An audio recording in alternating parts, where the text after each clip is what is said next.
The Summon Ancient skill allows you to summon creatures that lived about 4,000 years ago. These lands are called Tenma. Dilek says that such a worthless skill has awakened. He explains that with this power he will bring the ancient civilization back to life. Dilek Rebelo is sent to the Tenma borderlands. He says, "What's that?" He explains that he's being sent to the Tenma borderlands and asks why him. The guard says he's a loyal assistant, so trusted by King Goethe, and now he's being banished. The man says they themselves don't know what happened. The knight explains that everyone knows their proposed policy has made the country richer, and explains what the king is thinking. Dilek says he doesn't understand what's going on here. Dilek reports that his brothers have inherited excellent skills, and he has inherited a strange skill, summoning ancients. He explains that he was born into a rural family of a count who protects people and serves the king. He reports that he managed to pass the exams and became the king's assistant, after which he began working in the castle and entered the king's entourage. The man says he was happy to serve the king and help the people. The man explains that the Summon Ancient skill is perfect for Dilek. He says that the man is just a pathetic eyesore, but for some reason they value him and not the guy, and the man says that he even managed to become close to the king. The guy says he didn't think the king would banish him so quickly, but that's in the past. Dilek asks what he means. The man explains that he was just doing his job and couldn't imagine that an official like Dilek would try to sweep the country under his control. That could become a problem. He says that the king did not even execute him and the punishment was very lenient. Dilek tells Akado to take care of the country and not use it for his own interests. Akado says he'll be lecturing his country bumpkins. The guard tells you that you can't be trusted with such a job, with such worthless skills, and orders you to surrender and leave here. Dilek is told that they will soon arrive in Tianmu. Dilek apologizes for having to walk him so far and thanks him for the delivery. The man replies there's no need to apologize and says Tenma will be in sight soon. The guy asks Dilek if he should help him with his things. Dilek says people live here. He explains that it looks more like ruins and asks if it's a village. He says he was sent here as a lord and asks where he can find a mansion. The woman asks which lord and explains that the previous lord lived in the mansion. The girl says she knows it looks bad, but it will do. The man confirms it will do. The woman says there's no food in their fields, so she goes into the mountains to feed her younger sister. Dilek wonders what kind of village this is. He asks why little children are starving these days. Dilek asks where in the world such a place comes from. He says that then he will go to the mountains instead of the girl, and she explains that this is not worth doing. He tells the girl not to worry, he will just look around, and she will deal with the coachman. The woman thanks him. Dilek tells her not to worry. Against the background of the forest, a sound is heard, accompanied by a man's step. Dilek says the forest is creepy. He says there's a nasty miasma everywhere. He explains that miasma is air that contains a magical essence, and says it's a very terrifying thing that attracts monsters. Dilek informs him that the ancient summoning skill is useless here, and explains that he has swordsmanship and knowledge, so he needs to pull himself together. He shouts, noticing the scream, and says it's a scream. The man grips the hilt of his sword and explains that it's Rebello's style. He attacks and says he's using the star shadow slash technique. The woman and the old man watch in fear. The guy screams. The man and the girl say that they don't understand where such a skilled swordsman came from. The old man speaks as if it were a dream, and Dilek says that he did nothing serious. He says it's good the enemy was weak. The man asked them to run away from here. He notices the great serpent and reports that the danger level is A. An elderly man says that he has never seen such a huge snake before, and the woman calls him Mr. Swordsman. The snake makes a threatening sound. The guy says he can't handle it alone, and at that moment he repels the dragon's attack with his sword. Dilek says he has strong scales, and no matter how hard you try, you can't pierce him with a sword. Then he tells you what to do. He says he needs to save the villagers, and asks why else he's here. He's fighting a huge snake with a sword. The woman with the child and the man are scared and don't know what to do. Dilek says he wants to save these people. He explains that he has nothing but this worthless skill, but he must somehow protect them.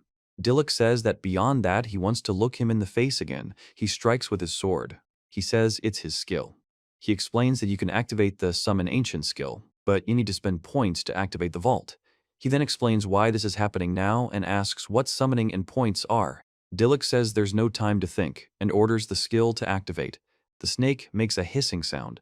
Dilek activates the skill, and the snake begins to spew flames. Dilek turns his back. Then he looks forward in surprise. The dragon asks what he should do. He is surprised by the dragon's appearance and asks why the dragon called him master. The dragon explains that yes, Dilek is his master. The woman and man stand in shock, and Diluc remains silent. The dragon informs that there is nothing more to worry about. The dragon says the man could have defeated such a weak monster alone. The man says he definitely couldn't because he doesn't know how to use magic. The dragon says there's no need to worry then. The master's skill allows him to use the power of summoned creatures. They should be imbued with magical power now. Diluc asks if this means it, like the dragon can use fireballs, to which the dragon answers affirmatively. He says, "You." He then reacts with surprise to the fiery power emanating from his sword and reports that it is incredible power. Diluc says it's a snake that can kill with one bite. He explains that one must be very careful and not let it get close. He uses the Robolo style, Star Shadow Slash. He delivers a powerful blow with his sword, creating a vortex of energy. He stands with the sword in his hands and remains silent. He turns and raises the sword. The boy expresses surprise. Diluc says he actually managed to defeat him. Diluc addresses the villagers. The dragon confirms that everything is as he said. The woman says it's as if God himself had descended upon them. The man says the master swordsman is delightful. He explains that they seem to be safe. Then he reacts to the woman's touch. Diluc asks the dragon its name, and the dragon tells him it's Hakuryu, after which Diluc calls her Ms. Hakuryu. Hakuryu explains that there's no need to be so polite, since Diluc is his master. A small child smiles nearby, and Diluc watches. The boy asks if such a powerful dragon will obey him, and the dragon says it's no problem, since everyone has already felt it. Diluc explains that he recently managed to create a fireball. Diluc says that since Dragon is here because of his skill, it means she came from the past. Dragon says he doesn't know. Stay in detail, and suggests checking the skill information. Diluc explains that they definitely need to check her status. It is reported that one summon is available, and this skill allows you to summon creatures that lived about 4,000 years ago. Diluc says 4,000 years ago and asks if she's waited that long. The dragon replies that 4,000 years have passed, and that he's been waiting that long. He explains that he was waiting for someone who could master this skill, and that others are also waiting to be called into this world. He says yes, and explains that there's still a lot he doesn't understand. The dragon says that she appeared in this era and asks to take care of him. Diluc says the skill is simply excellent. He says the skill is not worth a damn, that he came across a magnificent skill, and then these lands are definitely his. He says, "Wow." Diluc mounts the dragon and flies away. The woman thanks Diluc for letting them fly with him, and he says it's not him she should thank because it's not hard for him. The man says he's their new lord and so reliable, and he explains that he hasn't done anything yet. The man says that Diluc defeated the snake with one blow and that he is such a strong man. He says that he will definitely tell everyone in the village, and the man says that it would be great if Diluc's exploits became known to everyone, to which Diluc replies that it is not worth it. The man explains that he was exiled, then became the leader of the borderlands of Tenma. The man says he was able to activate his skill and even saved people. Diluc says that it wasn't just his merit. He won thanks to Hakuro, who gave him her power, and explains that a person with the skill of summoning can use the powers of summoned spirits. He says that he can use the power of summoned creatures, and at the same time explains that this is the power of spirits. Diluc says he thinks he can summon another one. He explains that if he accumulates more points, he'll be able to summon more. The skill description states that this skill allows one to summon creatures that lived approximately 4,000 years ago, as well as harness the power of the summoned creatures. One summon is available, and the points are full. He says that all he knows now is that he can summon spirits who lived 4,000 years ago. He explains that he still has a lot to understand and asks how he can do this. The man explains that the 4,000 is a period about which nothing is known, and that even the capital's records contain no information about that era. The girl says she's heard that this period is called the era of a vanished civilization. Diluc repeats the name of the vanished civilization. The guy announces that they've arrived in Tenma and says he'll walk through the village for now. The guy explains that it was legendary. The woman thanks Hakuro for his great help. Hakuro agrees and explains that helping the Lord is the duty of the spirits. Diluc says the villagers will be scared if they see the dragon, but the creature explains that there's no need to worry. The dragon explains that souls without human appearances can take on other forms, and that once summoned, no glasses are required to summon the spirit, which appears when called. The man thanks her for today and says he can help clean the house. The woman says she wants to help too. He says it's not worth it, he can handle it himself somehow. Diluc says it's best to share the food with the other villagers. The man explains it's fried snaketail and says it's delicious. The man and woman thank Diluc and say they'll be leaving then. He wishes them a good rest. He says the man opens the door and says, "Oh well." He explains that spending the night there is problematic. Diluk says they need storage for food and water first, and also light. He says the place looks drab compared to the capital, but he thinks he can get used to it. The man reports that the water barrels are no longer usable. He explains that the lamp he is holding is broken. Diluk says that winters are colder in the north of the country, and items for everyday use are not supplied here. He says that there is so much to do. Diluk says that by the way he can make another summoning. The man says it would be nice to summon a strong worker, perhaps he could fix the house, and he says he'll hurry. Then he tries to summon the spirit. Diluk tells you to activate the ancient summoning skill. He explains that he couldn't see it last time because of the battle, but now he reveals what ancient summoning is. Diluk calls upon an ancient spirit to pass through time and appear before him. He says that by subduing ancient spirits, he can harness their power, and that it's his worthless skill that he managed to awaken today. Then he notices the light and asks which spirit he will summon. Diluk notices something and raises his hand to his forehead. The creature in the center concentrates, pressing its hand into the ground, and energy begins to spread around it. The woman reports that she has responded to the master's call. She says she is glad to meet Master Diluk and identifies herself as Cindy Keen. The girl thanks for the invitation and says that she has been waiting for this day for a long time. The girl is unhappy. Diluk says, "What does Cindy mean?" The girl says it's not cute at all and asks to just call her Shi-chan. The man remains silent and looks surprised. Diluk speaks to Sai. The girl says she apologizes and is glad to finally meet them. She will fulfill any request and asks them to say whatever they want. Diluk says he doesn't really know. He says he wanted to fix the house, but asking a girl to do that seems like a lot. Cindy says she's well versed in alchemy. He's surprised and says he's never heard of it. Cindy asks if he's worried about her and calls him a real gentleman. Cindy asks if the other person doesn't know and says that she'd better show him. The girl casts an alchemical transformation spell, summoning a whirlwind of flying fragments and sparks. She then stands in the room, arms outstretched in front of her. The stage features 3 panels depicting wooden furniture and walls, with sparks sparkling around them. A sound effect conveys the sparkle or shine. The girl asks how they are. Diluk says, "Ay." He explains what just happened. The girl explains that this is alchemy, based on the law of equivalent exchange, and that, using magic, she collected nearby trees, after which she notes that this is quite good. Diluk says it's unbelievable, and asks if this is really what ancient magic is. The girl explains that there is no alchemy in the present era, and explains that ancient magic is the future. The girl says that now Mr. Deal can also use alchemy. He says it's true and explains that he can actually use it, but doesn't fully understand it yet. Diluk says to try it, and then casts an alchemical transformation. He says it worked, and the girl says it worked so well the first time and admires Diluk. He explains that he feels the magical energy has diminished, but this way he will be able to create a lot. Diluk says another lamp wouldn't hurt and confides this to the girl. The girl asks him to rely on her and casts an alchemical transformation spell. Diluk notices the lamp. He says that there will be problems in love affairs. The girl asks what, then explains that this is what he means, and says that she understands, asking her to trust her. Diluk explains that water appears in the glass with the help of magic, and food can be frozen in the box. He says that in the current era, there's nothing that can emit so much light, and there's no lamp like it either. Nowadays, in cities, lamps can only light a bed at most. He says he's definitely never seen anything like it. Diluk reports that other objects were also commonplace 4,000 years ago. The girl says the lamp didn't use magic, and in the past, lamps were turned on by magic, and asks if this is true. Diluk explains that the civilization 4,000 years ago was superior to them in every way. With such technology, the lives of the residents of Tenma can be improved.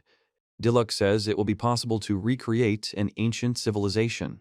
Just how advanced was this civilization that we know so little about, and if only it could be recreated? Diluk says it's breathtaking. The girl says she'll do as much as they ask. Diluk is surprised. The girl says she can do more. Diluk asks if that's true. The girl replies, "Of course." The girl reports that he was chosen. The woman says that you have been chosen by this skill and many spirits are eagerly awaiting you, and also says that Diluk will succeed because he is her master. The girl says Diluk has a lot ahead of him. Diluk explains that he was exiled and came here, activated his skill, and gained a new purpose. Diluk explains that this is his turning point. He says that he likes them and that they have a great future ahead of them. He wants to become better, revive the ancient civilization, and create something new. Diluk says he wants to make the people of Tenma happy. He tells Cindy to take care of him, and Cindy replies that, of course, she will take care of Mr. Diluk. She says she'll always be with him. The man says he definitely needs another bed, and the woman explains that one would be enough for them and performs an alchemical transformation. Cindy and Diluk have a sweet conversation. A beautiful house is depicted in which Cindy and Diluk are located. A man with a bandage on his head says they have found the target, and another man confirms that everything is going according to plan. Cindy greets Diluk and wishes him good morning, addressing him as Mr. Diluk. Diluk replies that Cindy is up early and wishes him good morning too.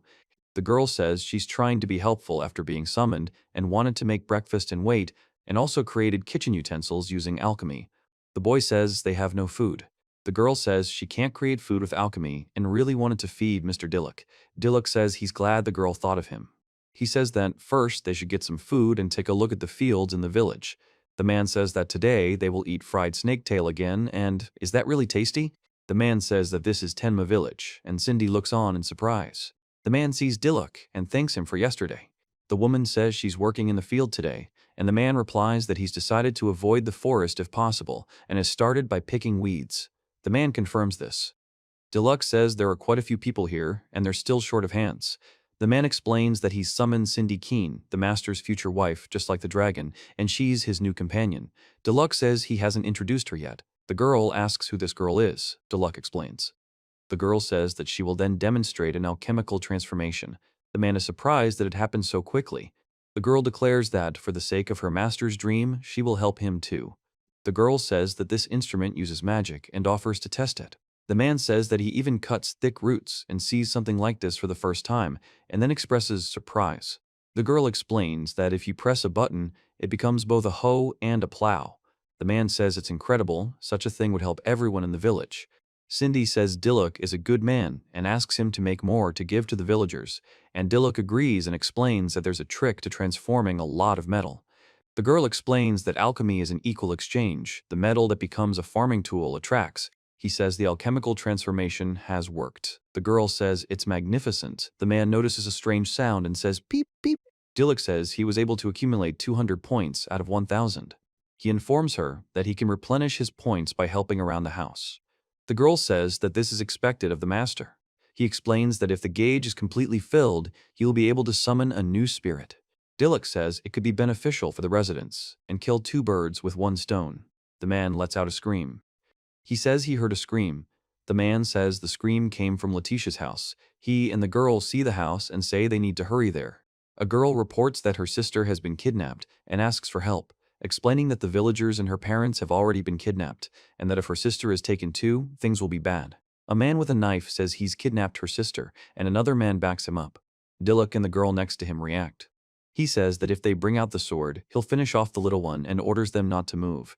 The man with the knife says that if they call Hakuryu, they might harm the hostage, and remarks that at this rate, they'll kill her. The girl cowers in fear.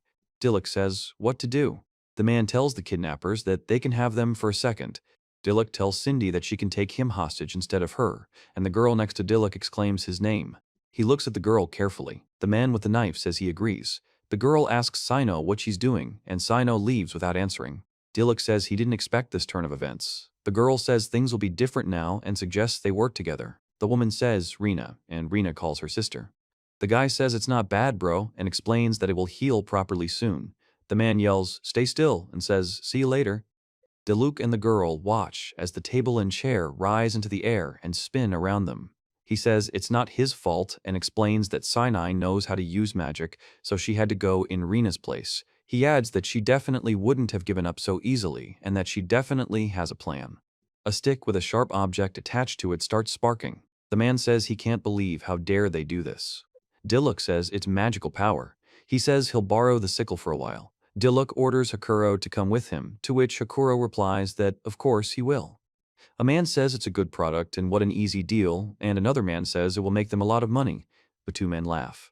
The man says they took her things, and the other man explains that she has nothing valuable and they will obviously not get any money. The guy says she said she wouldn't resist and yet she's unperturbed. He calls her a weird girl. The man says the people are too afraid to speak and suggests approaching them. The girl explains that they are kidnapped villagers who are being held there until buyers arrive. The man says he'll be sold like everyone else. The entrance is blocked, so no one will get in, and he shouldn't even think about escaping. Diluk explains he shouldn't worry. The guy asks what? The girl says he'll definitely come and calls him her master. The man yells at her to watch his language and strikes the girl, who screams. A man with a bandage on his head and a man with a scar on his face react to the sound. The man with the scar asks what the sound is. Dilok appears with a sword and apologizes for the wait. The man says he is the one, and the guy says he doesn't understand how he knows about their place. Dilok reports that Cindy told him that magical energy is attracted, and explains that the objects they created possess magic and are attracted. The girl says she was confident in Dilok and calls him an amazing gentleman. The man says that's already a problem, and the other man advises against it. The man says that even though he found this place, he can also use magic. He says that he is fast. The man yells, Ka. Dilok says he's using the Rebello style, star shadow slashing. The guy asks who this guy is, and he says he won't run away. Dilok strikes a man, then focuses on parrying another man's attack, who expresses surprise. Afterward, the three men are knocked to the ground, one of them barely able to speak. He says it's all thanks to Cindy and thanks her. Cindy says it's all because of her love for the master. Dilok asks if that's all of them, and the girl says they were all kidnapped by thieves. The man says they need to remove the handcuffs and that he'll help too. He says that everything seems to be fine. The man asks what's here. He shouts at you. A man says they are half-humans who are kidnapped into slavery. A man with handcuffs stands behind bars. A man with a beard and a man with pointy ears sit behind bars. The man with pointy ears speaks with fear. The man with pointy ears tries to open the door. Dilok asks if they're hurt. The man, surprised, says they're being released. Dilok tells them to leave, and the man agrees. The dwarf says that people have always oppressed them, wiped their feet on them, and sold them. He remains silent. The man expresses surprise. Dilok says there's no need to worry. It's all over now. He explains that as Lord, he's happy to help. The man asks who he is. Dilok explains that he didn't introduce himself and calls himself Lord of Tenma village, Dilok Robello. The man says he's going to pay back the village, and the village says he saved them. Dilok thanks them and asks if they'd like to return to their home. The dwarf explains that he can't return without repaying the debt, saying that's just how dwarves are. The bare-eared man says that they, too, want to repay, but people are afraid of their appearance and the villagers of Ten. The man says they've become closer in captivity and will try to convince the villagers if anything happens. The man asks what he's talking about. Dilok informs the residents of Tenma that they will be glad to see him and explains that even though he's new here, he's confident of that. Dilok then says that's good. He and the girl suggest going to the village. The man with dragon wings tells them to go down carefully. The guy asks that Cindy is a good girl, and the dragon replies that of course. Mom and Dad say they're asking for forgiveness. The girl says everything's fine and thanks everyone for being safe. The man and woman call for Rena and Leticia. The girl, holding a child, speaks to Mom and Dad. The girl thanks Cindy and all the villagers for returning. Cindy explains that nothing happened. The girl tells the gentleman that she will never forget this, and Dilok says that the main thing is that everything is fine now, and adds that he would like to introduce someone. The man reports that the gnomes and bears were also kidnapped by thieves, but they came here to help rebuild the village. The man says he can't live like this anymore, and the bearded man says they can't afford to lose another person. The short-haired man and the woman say they're also afraid, and the old man explains that the situation is getting worse. Dilok thanks his parents for their support. The man asks if she's afraid of them. The man says, of course not. The girl says that they are friends who have experienced a common grief. The girl asks, is that so? A man says they will feel better if their interlocutors stay with them, and another man says that this is definitely true. The man says he's glad to meet her and thanks her for her help.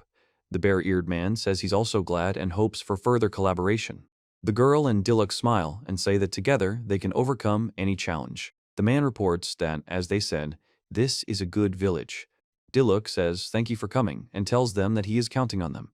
The boy says they'll help too. The man says the gnomes are good at building houses and will work hard. He listens. The boy thanks everyone and says he's counting on them.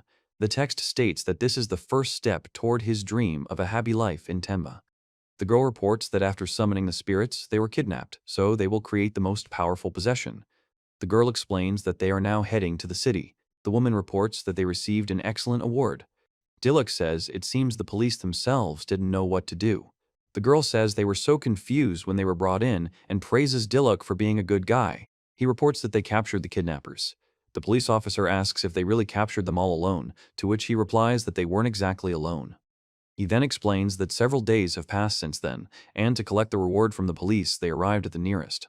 Dilok reports that in this city, people were being captured in the village and sold as slaves, and some unpleasant people were caught. The woman says that not only in Tenma, but also the locals felt relief, and another woman confirms this. The guy says it's very lively here. The woman and girl are happy. The man and girl are chatting. The girl says she feels like she's in an ancient city. Deluxe says that cities in the past were a little more developed and asks if they weren't different from today's. He says that the technology of the past is simply amazing and that this city is also quite good.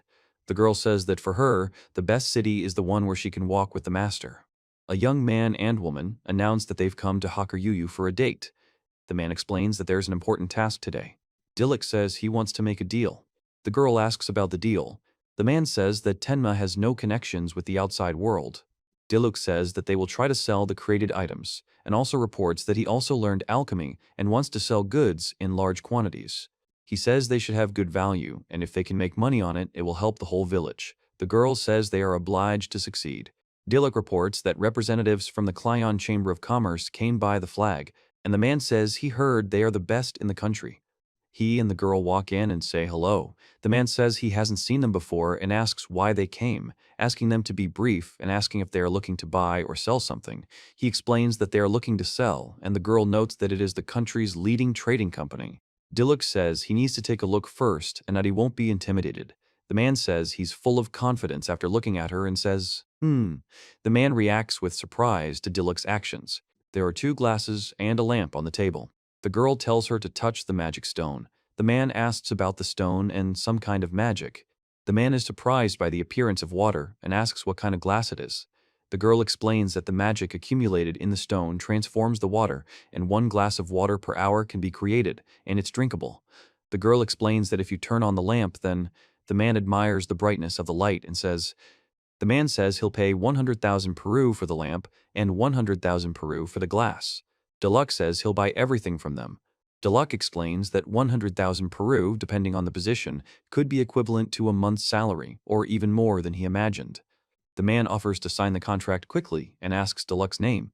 He says his name is Robello and that he hasn't introduced himself before. The man expresses surprise and asks if this is the same Robello, admitting he was incredibly rude. The girl says she's now just the head of a small village, and Dilek says he's now just Dilek of Tenma. The man explains he has a favor to ask. He wants the caravans to make their way to Tenma, where they've already made purchases, but that will be difficult since the village. He says the location is very inconvenient, which is understandable given the costs and risks, but it's worth trying. Besides, magical items are created in Tenma, and if you buy them directly, you won't need a pass, which is beneficial for both parties. The man says there's a lot of land there, and if you think about it, the guy says they've sorted it out and shows a letter of thanks from the police. The man explains that, of course, that's true, but there are rumors that people are kidnapped there. The guy asks if they got rid of them. Deluxe remains silent and sighs. The girl says she'll send her own group there next time. He thanks her and says it's a great deal. The man says he'll be waiting, sir. 2 people shake hands. The man says the area is crowded and everything you need can be found here. The woman explains that they sell fresh fruits and vegetables, as well as homemade goods. The man explains that the market is open from morning until evening and is always crowded. The woman says that locals and tourists often come here. Deluxe says it seems they've reached their destination, meaning their flight there wasn't in vain. Hakuryu thanks him, and Deluxe replies that you're always welcome. He says that now Tina has a source of income, it will make life easier, and he offers to make the village better. A guy with wooden logs announces that the master has returned, and a man with a child on his shoulder thanks him for his work. The dwarf says it's just a regular shack and says they did it so quickly. Deluxe thanks him and says they've already managed to build a house. The girl says the gentleman is flattering her, but he says he wouldn't say that. The dwarf says he wants the master to be happy. Deluxe and the girl stand nearby. The man with the bear ears says they no longer lose to those thieves because they train when they work. 2 men carrying boxes say Deluxe is reliable. The guy says that people used to be afraid of the beastmen, and the girl says that now they rely on them. The guy says that's how it is.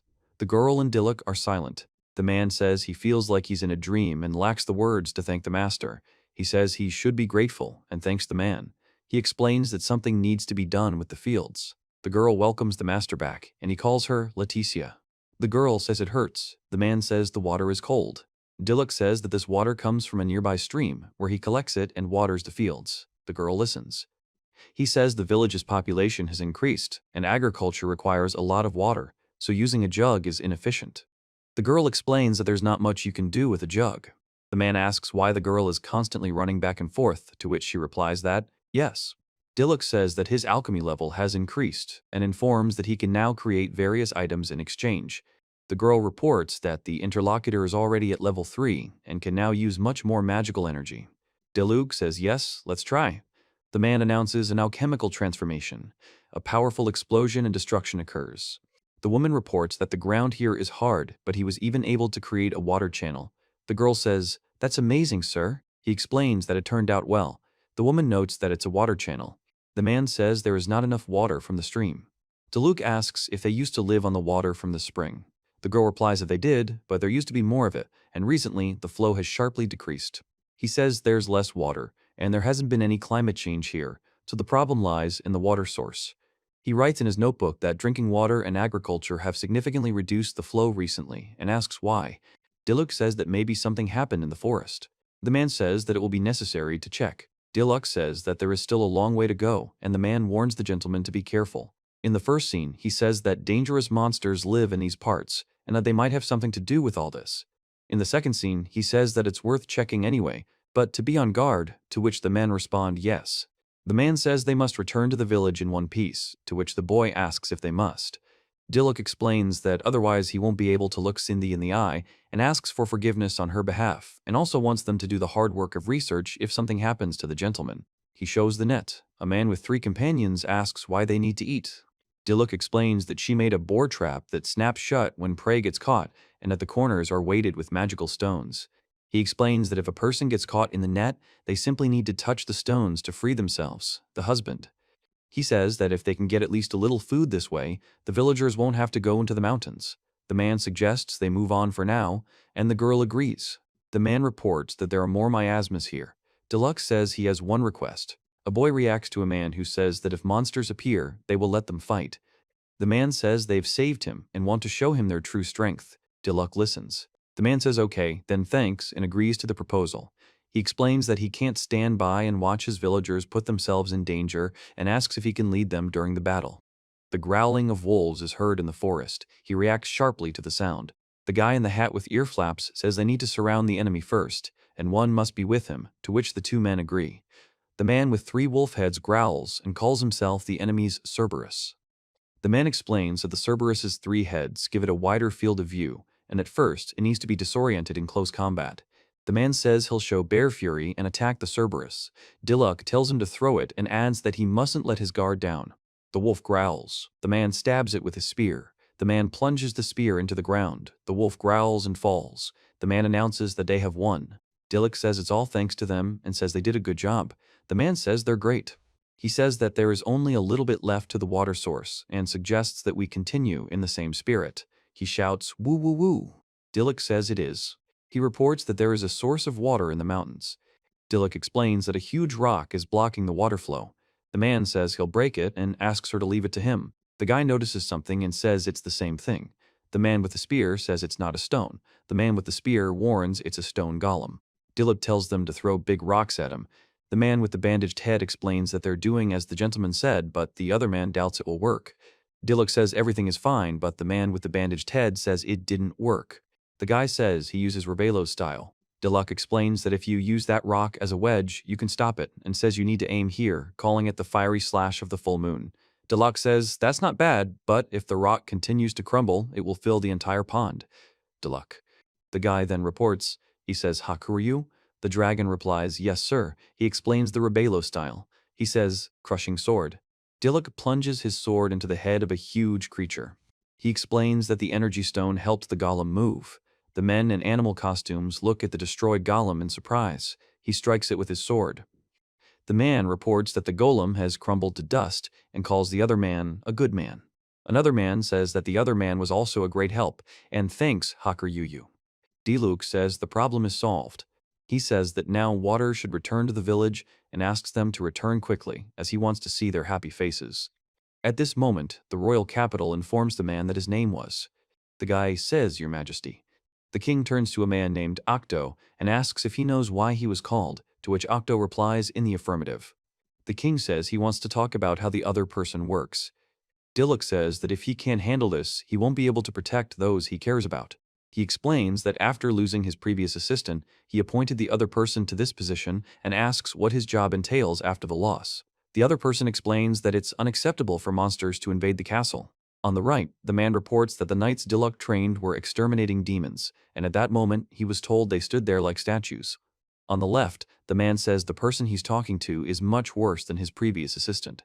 He says that his reputation in the castle is worse than ever, and even though he is the son of Duke Higgins, such behavior is unacceptable. The old man informs Octo Higgins that he is being suspended from work for a month and orders him to change his attitude toward work within the allotted time. Octo Higgins replies that it's only for a month. The guy says it's not his fault and orders them to stop talking. Deluxe says it hurts to look at the guy and orders them to go. He says he's asking for forgiveness, then he expresses dissatisfaction, and then he says everything is bad. The two men on the right and left are expressing dissatisfaction. The man in the center is expressing his frustration with the situation. The man reports that Mr. DeLuke finished his business in the morning and asks if he can fill out the paperwork the same way Mr. DeLuke did. The man's shadow says that Mr. DeLuke was much better. The man says he's a bastard and at the same time demands to watch him. The man is silent. The man says that he heard that Octo is also a talented person, but he only thinks that he simply stole Diluk's achievements using his position and says that compared to him, Diluk. He says it was great, and the man says he even thought he found someone who understands him. The king explains that this is why he was so surprised by the news of the rebellion and that it couldn't be true, and then explains that he was simply afraid. Higgins' son explains that he brought this information and that he couldn't ignore it. The king explains that, under the pretext of demotion, he pushed Higgins' son away. Diluk reports that he had talent, popularity, and the ability to manage people. In other words, he had everything. Diluk says these are the qualities of a true ruler. The man says that exiling the king was his mistake and asks for forgiveness for this weak king. The girl says there's a lot of water and asks if she can drink that much. He replies, yes, and the girl thanks him. Diluk says you can drink as much as you want. The girl reports that the well has been made and says it's the first time she's seen a well of this shape. He explains that this is all Cindy's alchemy. Diluk says he wanted to tell Cindy and the others about the master's exploits in great detail.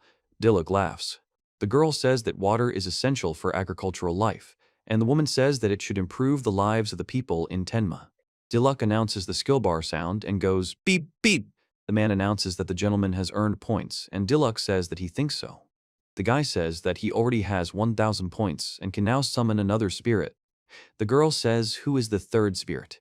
Diluk reports that they went into the forest to find the cause of the lack of water, and there they defeated a stone golem that was blocking the free flow of water.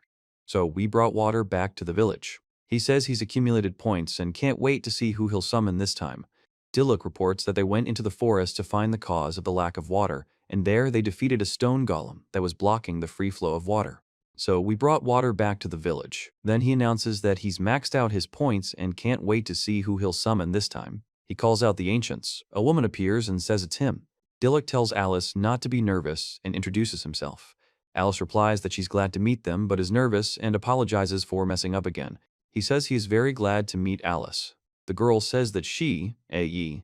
Diluk says that Alice is shy, and Alice says that he noticed it. The girl says she has a great spirit and is a great cook. Diluk asks if the girl cooks and clarifies that it's her skill. The girl replies that it's preparing food, and Diluk calls her a chef. The man explains that whenever he thinks of her cooking, he immediately gets hungry. The girl confirms that it's her special skill. The girl asks to demonstrate her skills, and the other girl reacts with surprise. The girl explains that there are kitchen utensils here that she created using alchemy, and that everyone is free to use them. The girl says, then she gets down to business. The girl says the ingredients are there. The girl says the food is warmed up. The girl says another pot. The man says, okay. The girl reports that it's ready and turned out well. The man explains that the dish contains grilled wild boar, boar cheeks braised in cream, wheat noodles, and chicken broth, and comments that it looks delicious. Diluk says there might not be enough food for 3 people. The girl asks if it's too little. Diluk says everything is fine. They had a real festive table. The girl apologizes for getting too carried away. He says that the residents need to be fed. The image contains no text or speech, only depicts dishes on the table. The woman announces that the food is ready. The man with dark hair says that they are starting to eat. The girl and the child look at the man with dark hair. The man with dark hair places the bowl on the table. The man with short blonde hair says that they are starting to eat. The husband. The man with ears and the man with ears and bare ears say the meat is very tasty and that it's the first time they've eaten such tender meat. The man with ears licks his fork. The guy says the dish is delicious. The girl says she's glad he liked it and tells him it's the first time she's had such a dish. It's simply incredible. The woman explains that she used to own a cafeteria, and the guy suggests she open her own restaurant, specifying that her name is Alice. Dilek explains that boar meat has a strong odor, making it difficult to cook, but if the blood is drained properly, the fresh meat can be cooked, as there were plenty of good ingredients. He also explains that thanks to Cindy's freezer, the vegetables stayed fresh, and if you carefully remove the scale. The girl says that she loves to cook, and he says that she loves to cook. Dilek thanks him for the food and says he feels stronger after eating, and the girl says she feels the same way. The girl explains that this must be the effect of her skill, which activates when a new spirit is summoned, and explains that she understands its abilities. The description for the cooking skill appears. He says it increases magical power and increases resistance to magical attacks. The girl explains that her skill is creating food that increases resistance to magical attacks, and shows that the food consumed strengthened magical attacks and increased resistance. The graphic shows that spicy foods increase fire resistance, while salty foods increase air resistance. The man explains that resistance to certain magical attacks varies depending on the taste, citing the example of spicy foods increasing fire resistance, while salty foods increase air resistance. Dilek explains that the boost isn't based on how tasty the food is, but rather that food increases magic damage and adds resistance. He says he won't be able to cook as deliciously as Alice. The girl says she cooks delicious food and would be happy if she could please him in such a way, asking him to leave it for her. He thanks Alice. The girl says she has a strange feeling, as if she's been transported back 4,000 years, and plans to see what foods are available in the present era. The girl says it's rice. She says it's rice. The girl screams it's rice. A guy asks what rice is. The girl explains that rice is a wonderful and delicious product. She says you can even make sake from rice and calls it a versatile product. The man is surprised that rice is a grass and says he thought it was just a weed. The girl is surprised. Dilek says universal agriculture in the village is facing difficulties. The girl asks him if he can grow this rice, to which he replies that he can. He says that rice grows very well and that the soil here is suitable. Dilek asks the girl if she can tell him how to grow rice. The girl agrees. The girl announces that the soup is ready. The man with the medallion and the man with the animal ears say that the soup is delicious, and the man with the animal ears adds that it is very filling. The man with the medallion explains that the soup will warm them and give them strength. The man with the animal ears explains that such. Dilek reports that since Alice arrived, the food has improved significantly, and there's no denying it. Dilek says Alice has fit in well with the village. The guy says that the village doesn't need more money and that he plans to sell more magical items in the future. The girl asks if they've encountered that trading company, to which the guy replies that they have. Dilek says he's been trying to find a way to mass-produce magical items since then, so he consulted with the dwarves. The boy informs him that a representative from a trading company will be arriving today, and the girl says that's great and suggests they go to the workshop. He says there's a man living in the house who can help. The girl explains that he does repairs and makes various things. A man knocks on the door, after which a woman opens it and says that she's glad to see the gentleman. The man apologizes for the intrusion and says they are on break, so there is no need to worry. A boy and a girl report this place. The man explains that the dwarves have excellent construction skills and that they finished a few days ago. The guy reports that they've also prepared magical items. The man says it's impressive. Dilek informs them that they won't have any problems trading now and that he'll give them a reward. The man says it's all thanks to Dilek allowing them to dismantle such a beautiful item and that they've created a blueprint that will allow them to mass produce it. Dilek says he's glad he advised. He asks residents who have time to help with this and offers to lead the production. The man agrees and reports that they have finished something else, which was Dilek's request. The girl asks what this object is. The man explains that this bracelet allows you to store magical energy and acts as a storage device. He explains that you put magical energy into the bracelet and store it there, and the magical energy in the body is restored over time. The man explains that the bracelet. The girl says it's a wonderful item. Dilek explains that because the girl is gaining more and more skills, he needs to use his magic more effectively, so he asks them to make this item. The boy says that even though he asked them to help him produce magical items, they even did that, and the man says it's nothing. The girl asks for his hand and offers to put a ring on him. She explains that she feels the magical energy being absorbed, and the man says that at the right moment, she needs to squeeze the ring. The woman tells Dilek she wanted him to try on her size and asks what's wrong with that. The man apologizes and says he didn't think about it. The woman asks him how the size is and says it really suits him. The man asks if that's true. Dilek asks the man if he has more of these because he wants to give them to Hakuro and Alice, and the man confirms he does. The girl explains that she won't be the only one wearing them and that she'll feel uncomfortable if they're upset. The girl says that's precisely why she loves the gentleman, because he's the kind of person he is. The man says that he'll adjust the size and bring it to her. The man thanks her. Diluc announces that a caravan is about to arrive. He explains that this will be their first time here, and he should go out and greet them. The girl says she'll go with them. The man says goodbye. He says that something might have happened on the way. The girl says that they're late. He confirms this. He tells Hakuryuyu that they need to explore the surroundings, to which Hakuryuyu replies that he understands. Diluc and the girl are riding dragons. The girl says, "Sir." He asks what happened. The man says it's a cart. The man explains that, in truth, something happened. Diluc demands to get out of the carriage. The man in the carriage reacts with fear. Diluc, holding his sword, looks ahead warily, and the girl next to him expresses surprise. Then the footsteps of an approaching man are shown. He says, "It's you." Diluc asks Akado about his purpose. The boy with short blonde hair yawns. Akado Higgins says he's come to see Diluc Rebello. He asks him what he's doing here. The man explains that Akado Higgins attacked him on his way to them. The girl says that Akado Higgins is the king's confidant and the one who caused D. The guy yells to shut up. The man hiccups. The guy says he has a good offer. Diluc asks, "What exactly?" The man announces that the rebel has been forgiven. He stands with a sword in his hands in front of the man. The boy says he heard Diluc is living with filthy beastmen and offers that if Diluc becomes his subordinate, he will live in the capital again and be able to participate in politics. The girl says that Diluc Rebello should return to the capital. Diluc listens. The girl says, "Sir." Diluc tells him to leave. Akado expresses surprise. He says he has no intention of becoming a pawn, and that from now on he's the lord of Tenma village, ordering him to remember this. The man says that if he refuses, it will be the end of this merchant, and demands a quick answer, threatening and grabbing the guy by the clothes while saying that he has a choice.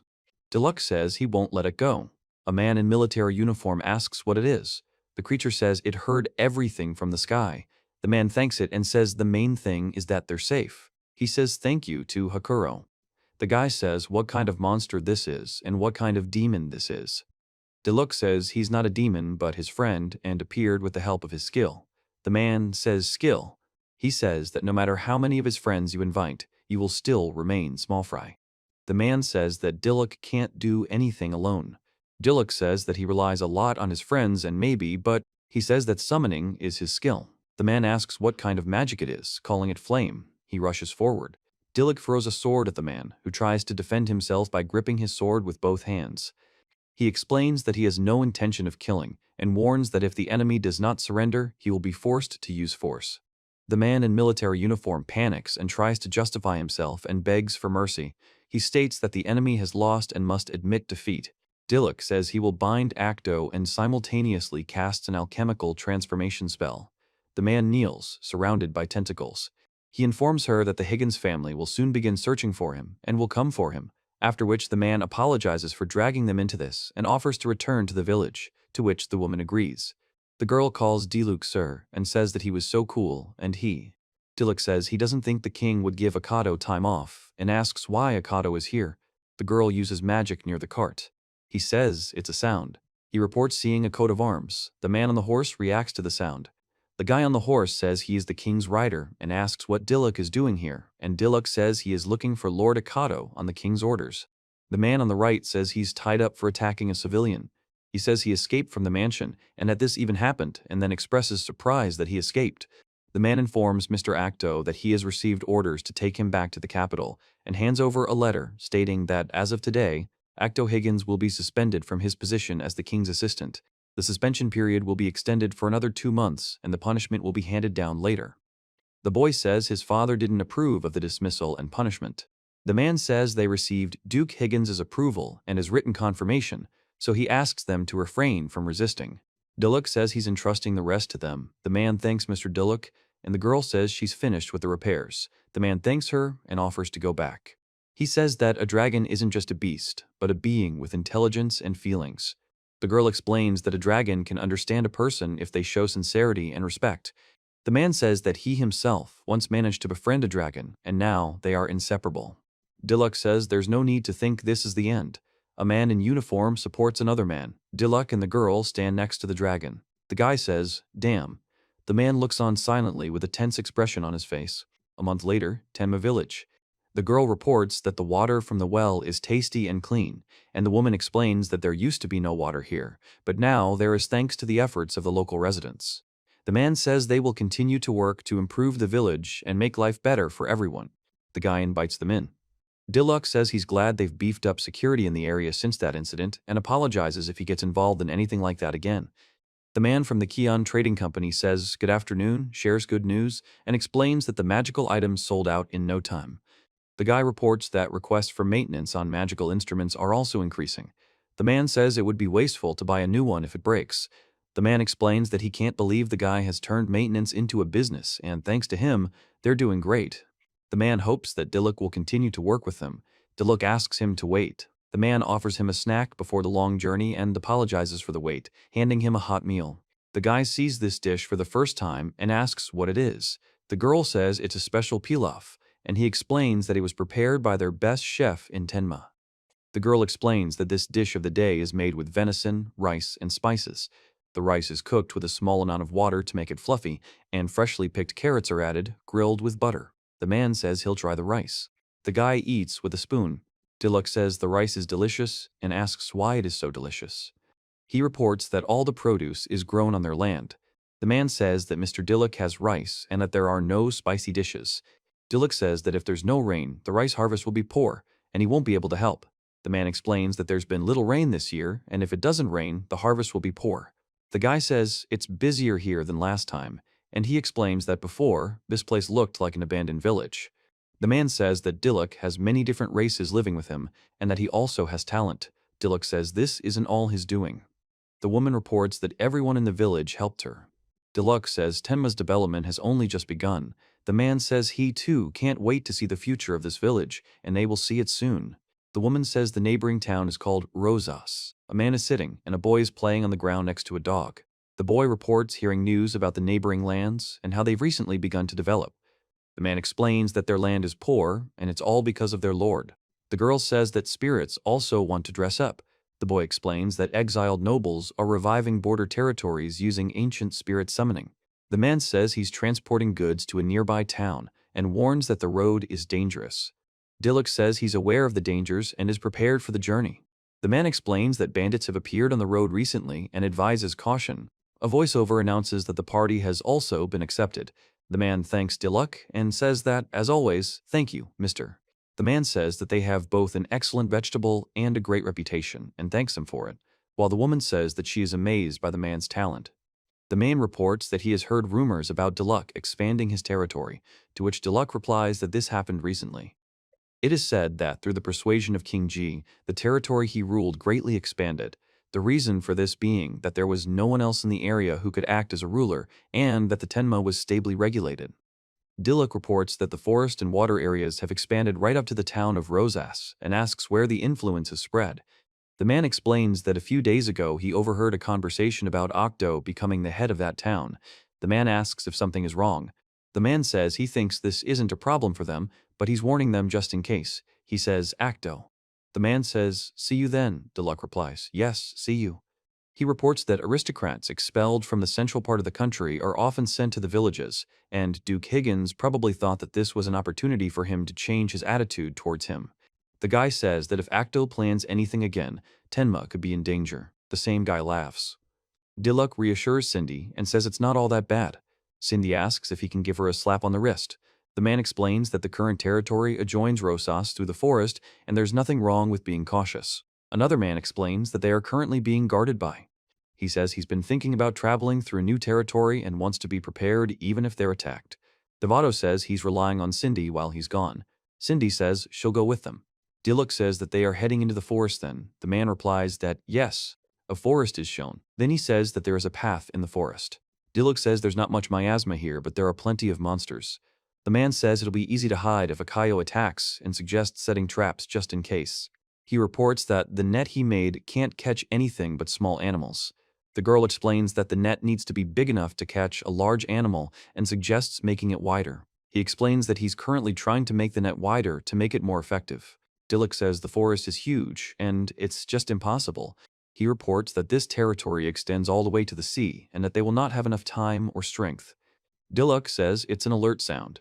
He then announces that he's accumulated points, explaining that this may be due to his success in selling magical tools and expanding his territory. The guy says it would be nice to have a spirit with protective skills and knowledge, and the girl says she can't wait. He agrees. Dilek reports that something happened in the forest and explains that they need to be careful. The girl says she felt it too and is prepared for any eventuality.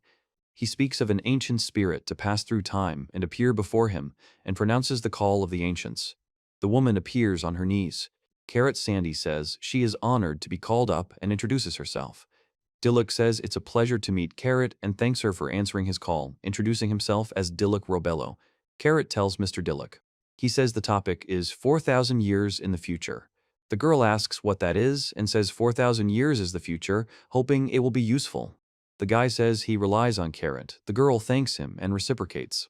Dilek says it's been a while, Carrot, and Carrot says Cindy is as energetic as ever. He says the girl is just in time, and she asks if it's on time. He says that he's right about her ability. The woman says that her ability, the man notices the monsters and says so. At this time, the monsters roar. The boy reports that they are surrounded. Dilek says there are so many of them and asks what to do.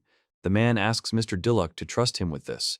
He says that if you are going to attack, and then explains that he is right on time. The girl says that we all need to work together and strikes with her hammer, creating a powerful shockwave around the group. Dilek says he doesn't understand what just happened. Two wolf-like creatures suddenly leap forward. He says there are many enemies around them. Below, several wolf-like creatures are shown surrounding 3 people. Dilek and the girl notice the beast approaching. The beast suddenly lunges forward, its sharp claws striking the ground. 3 wolf-like creatures suddenly rush forward, making loud noises. A girl stands with a hammer in her hand, and 3 wolf-like creatures growl at her. Dilek says, "Wow, everyone at once." The girl explains that it turned out well and reveals that her ability is trap-making. She explains that she uses magic to instantly create traps.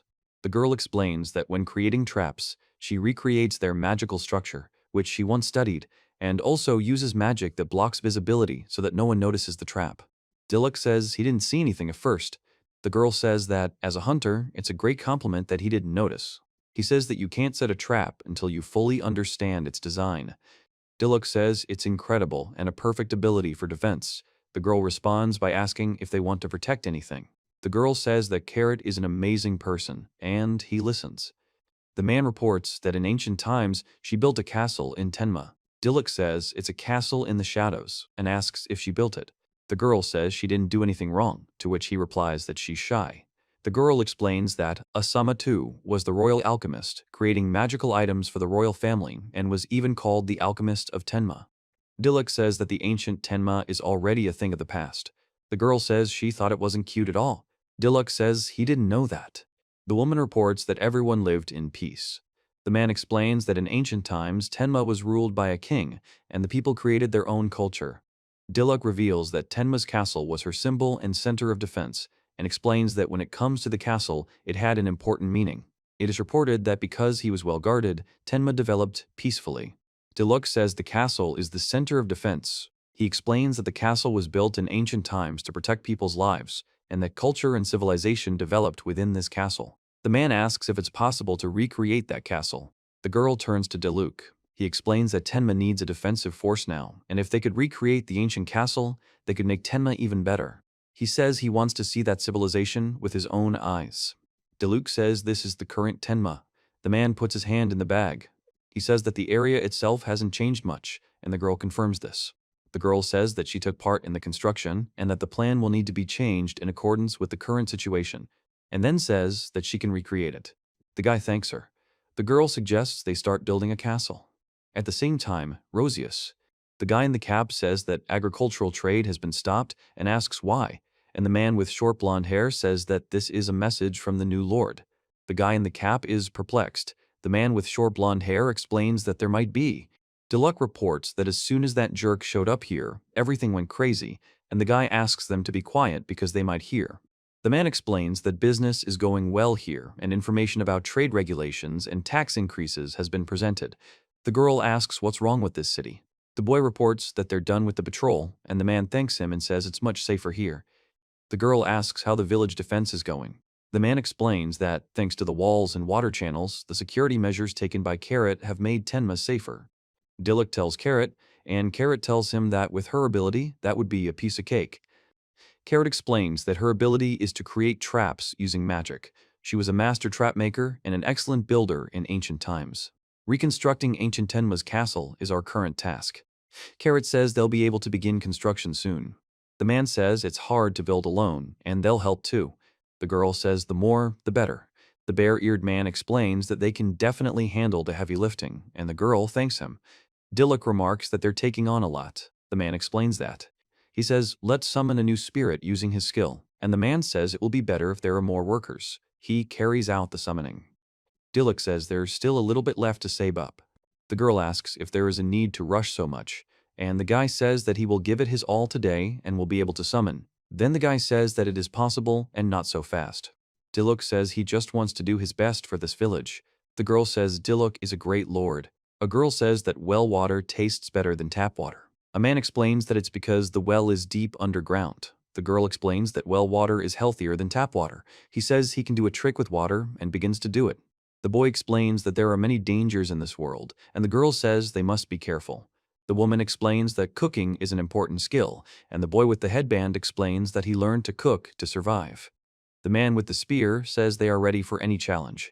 Dilek announces he's accumulated 1,000 points. The man explains what it is. The man answers the call. The boy says that this is the first time he has seen the master's call with his own eyes, and the man with the ears adds that this is the master's call. He asks who will appear now. Dilek speaks the call of the ancients. He says he doesn't understand why Balak called him. The man says the same thing. Dilek says it's nice to meet you and gives his name. The man makes a ho sound and says he noticed Dilek's outburst. Dilek reacts with surprise. The guy with the ears says he simply attacked the leader, and the other guy with the ears asks who this old man is. The old man, named Balak, says he won't listen to a weakling, and that if they want him to obey, they must show their strength. Dilek says, what does power mean? A man says that he will have a duel. He says the word duel. Then the man takes a dagger in his hand and says, okay. Dilek accepts the challenge and says that he likes his opponent's courage, offering to attack in any way he wants. The man reports that he has an incredible aura. He says he didn't check his opponent's skill, but it seems like his own has increased strength. The man explains that he has already mastered the key, which means he has the skill of summoning. Dilek says this is the first time he's heard the word chi. He says the difference in their combat experience is huge, and if he doesn't give it his all, he'll lose. The man says he can't lose. Dilek strikes with his sword. The man parries the attack, gripping the hilt of his own. They continue the fight, their swords clashing with a loud sound. Dilek lunges again. The man parries his blow. The swords continue to clash. He reports that his ki has increased again. He explains that he needs to attack now. Dilek says it's Rebello style. Dilek reveals the name of the move, Star Shadow Slash. Dilek and Rebello strike simultaneously with their swords. Rebello kneels and Dilek continues to hold the sword. The man says it's wonderful. He reacts with surprise and tension. The man announces that he lost to the young master. Dilek asks him to please stand up. The man reports that the girl's chi was amazing in battle. Dilek asks what it is, and the man explains that it has not remained in memory until modern times. He explains the key comes with improving physical abilities, and magic is a different way of training than magical power, and ki can master everything. Dilek says he realized it was a surge of strength. The old man explains it's steadfast ki. Dilek asks what steadfast ki is. The old man explains that steadfast ki is what distinguishes the young master's ki. The old man explains that refined ki is divided into hard and soft, with hard needed for fighting monsters and soft for subjugating them. He explains that such ki was possessed by the great swordsman Berserker, who became a legend in the past. The guy on the right says he wants to teach them. The man in the center and the guy on the left listen. Dilek says that he is. The man says that they know that anyone can master ki if they train, and they may not achieve stable ki, but they want to help the master. The old man says that bears in his time were powerful warriors, but the man explains that his training is rigorous, and he cannot refuse what the young master asks of him. The man thanks the old man and says that he too asks Balak for them. The girl says it seems Balak has taken up training, as the castle needs to be built soon, and apologizes for the shortage of helpers. Balak says they will help in any way they can. The man says Balak has arrived. The man addresses a girl named Carrot. The girl says that everything is fine and asks to rely on her. The man says he can't wait for strong warriors to defend the castle he'll build. Diluk says he'll be looking forward to it too. A few days later, the coastal areas of Tenma. Diluk says everyone's trying so hard. The man turns to Diluk, asking if he's patrolling here. Diluk explains that their territory has expanded, so he decided to check. The man reports that Diluk has done a good job. The man reports that there are no problems with training and asks not to worry and continue the tour. He says there are still 100 hikes left, adding that this is indeed true. Diluk says they need to watch out for monsters. The man explains that the coastal areas are full of bandits, and the rest of the country's influence doesn't extend to Tenma, so they've stayed here. He says that you need to be careful. The sea, reports a man. The guy says it's beautiful. Diluk says this is a harbor. He reports that there is a boat behind the rock. Then he reacts sharply to something. The boy informs him that if he fails the test, he will be killed, but if he passes, he will become part of the family. The man explains that the test is a test of strength and spirit and warns against underestimating its difficulty. Diluk says he is ready to accept the challenge and is not afraid of the consequences. The man asks who he is. He says that he is Robelo, the new lord of these lands, and asks who they are. The boy tells the lord that his influence doesn't extend to the sea. He explains that a lord's job isn't easy and reveals that they are a gang of pirates called the pterodactyls who live here. The guy reports that pirates have appeared. The man warns that it's best not to rummage around. The man asks what the guy is doing clutching a weapon. A man delivers a powerful punch. Diluk says he broke it with his bare hands. The man screams that he will take revenge now. He says something with surprise and then suddenly grabs the other person's hand, who makes a sound of pain. The man says, "Damn it." Diluk yells at him to stop getting in the way. The man grits his teeth and says, "Damn it, Chinusha."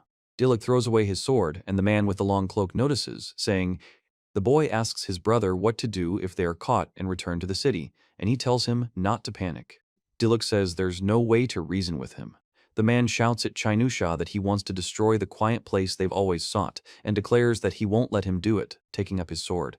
The man explains that it's just the image shows someone running quickly or abruptly changing their foot position. There is no text or speech. The guy with the knife reports that the enemy has taken off. Diluk says he's the Rebello style, the midnight sword dance. He's speaking now. The guy says he doesn't understand what's going on. He asks if his master called him. He calls Hakuryuyu. The boy on the dragon rises into the air, and the man and Diluk look up in amazement. The man and Diluk speak in surprise, and Diluk announces that it's a real dragon. The guy says they really do exist. The man and he stare ahead in silence. Diluk says they are. The man reports the sound of falling. He approaches the man. He says that maybe the man will tell him about his intentions. The guy says they became pirates, and Diluk explains that it all started with escaping from the city. Some were even reportedly forced to fight for money. It says they were forced to work tirelessly, and aristocrats beat them for every little thing. First, the man explains that they fled the city to escape such a life. Then he explains that after wandering, they arrived at the sea and were finally able to live without worries. Diluk explains that the sea had become their home, which is why they didn't want to return to the city. He asks why he lowered his sword when he saw Hakuryu. The man explains that it's simple. When they were still working in the city, one of their acquaintances told them stories about dragons. The man reports that they were fascinated by them. He explains that it was a legendary era when dragons lived, and there was peace and tranquility without hunger or discrimination. The guy says that the legendary era is already in the past. Diluk says they set out to sea seeking freedom and peace, and the dragon became their symbol. The man says these are just fairy tales. The guy says there is no such thing as peace in life, and the man says they survived by stealing things from the rich. Diluk says they were oppressed too. The man says this is revenge for all the humiliation. He says it doesn't change the essence they stole anyway, and that they won't get away with it that easily. The man explains that he's very stubborn and that they'll get out of anywhere. Diluk asks if they'll make a deal with Shadow. The man replies with a question, clarifying that it's a deal. He announces that he wants to hire them for his village, and the man and boy react with surprise. Diluk says he needs hard work and knowledge of the sea, and in exchange, he guarantees money and housing. He says they can help with information about the sea. The man asks why Diluk needs this at all and, surprised, repeats that it's just a dream. Diluk explains that if they talked, The man says that the legendary era they talked about existed in the shadows, and he is trying to revive it. The guy says that it is possible to revive it. He explains that it is possible to revive it. Diluc says that with his skill, he can summon ancient creatures and, together with them, wants to return to that era, after which he asks for their help. The man explains that before, they were only oppressed, and Diluc extended his hand to them without showing it, merely offering to cooperate. The guy says his name is he. The man says the guy said his name is he. The guy offers to help Diluc, and then says that it's a bit cheeky, but they also want to see this era. Diluc says he's counting on them. Diluc and the man shake hands. The man and two other men look at Diluc. The image contains no text or speech, only a landscape with sea and mountains. The man reports that the former pirates then began returning the stolen items. A man with a question mark above his head looks at three men, one of whom says they need to keep the secret. Diluc reports that, as promised, they shared information about the sea. He explains that the information was very useful concerning safety measures and fish. He says that Bai has arrived. The girl is surprised. Diluc asks if this is Temna's ship, and the girl tells him it's Temna's fishing vessel. Diluc thanks Dodoria, who explains that you can't fly a pirate flag. The woman explains that it's the Robelo family crest with a crescent moon and dragon and he says that we need to catch it right away, and the man says that he will lower the ramp now. The guy says the wind is great. The creaking sound comes from his foot. A guy with ears tells a girl she looks really cute, and the girl replies that it's true. A girl with short hair explains that she's not very good at expressing her feelings but wants to be understood. A boy and a man are pulling on the ropes. Diluc says it's time. The guy at the helm says they're leaving. He says hooray. A man, a boy, and another boy are smiling. A girl, a woman, a child, and a man are looking forward. A sailboat is floating on the water. Diluc says that those girls are ancient spirits, and the man says that it looks like it. The man remains silent, watching the two girls. The guy explains that Diluc's skill is no joke, and he summons incredible people. The man explains that due to the weather, it would be better to sail a little further.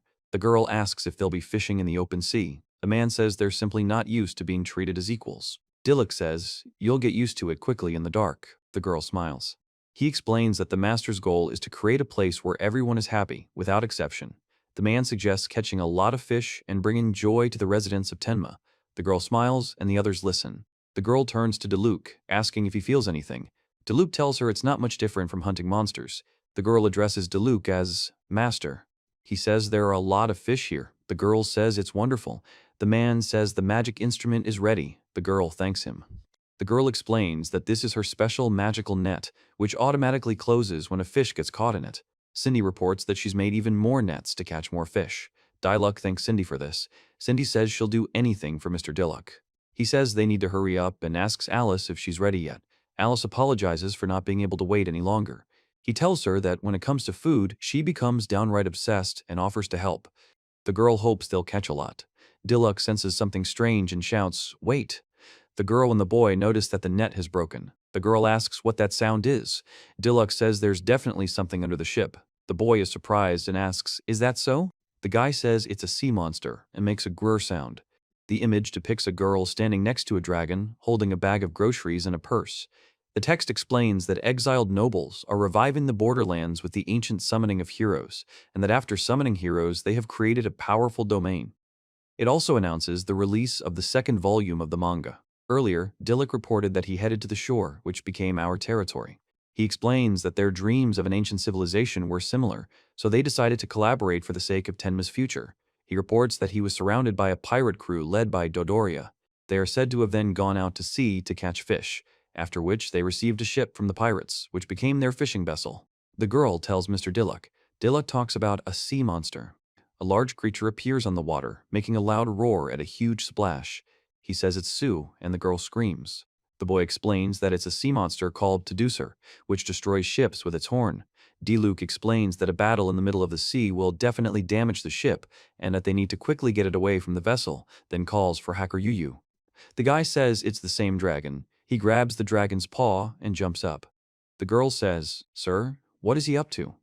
The boy calls Teducer and says he'll deal with the roaring monster. The girl says the monster is distracting him from the ship. Diluc says that Hakuryu can come down to him easily and at the same time thinks that he can take him away. He attacks the dragon, jumping with a sword in his hand. The girl and woman say it's not magic and ask if it's really the master. He says it's real chi. Dilek tensely prepares to attack the creature. The girl and the man watch the scene with serious expressions. The girl reports that the creature is making a grrr sound. Dilek watches the creature closely. He hits the horn of the creature, which lowers its head. Narwhal says, "Kyun." Dilek is silent. The dragon says the use of soft chi was wonderful and asks not to do that next time. He explains there was no time to explain, and the girl asks not to scare her. The boy pets the creature, making the kune sound.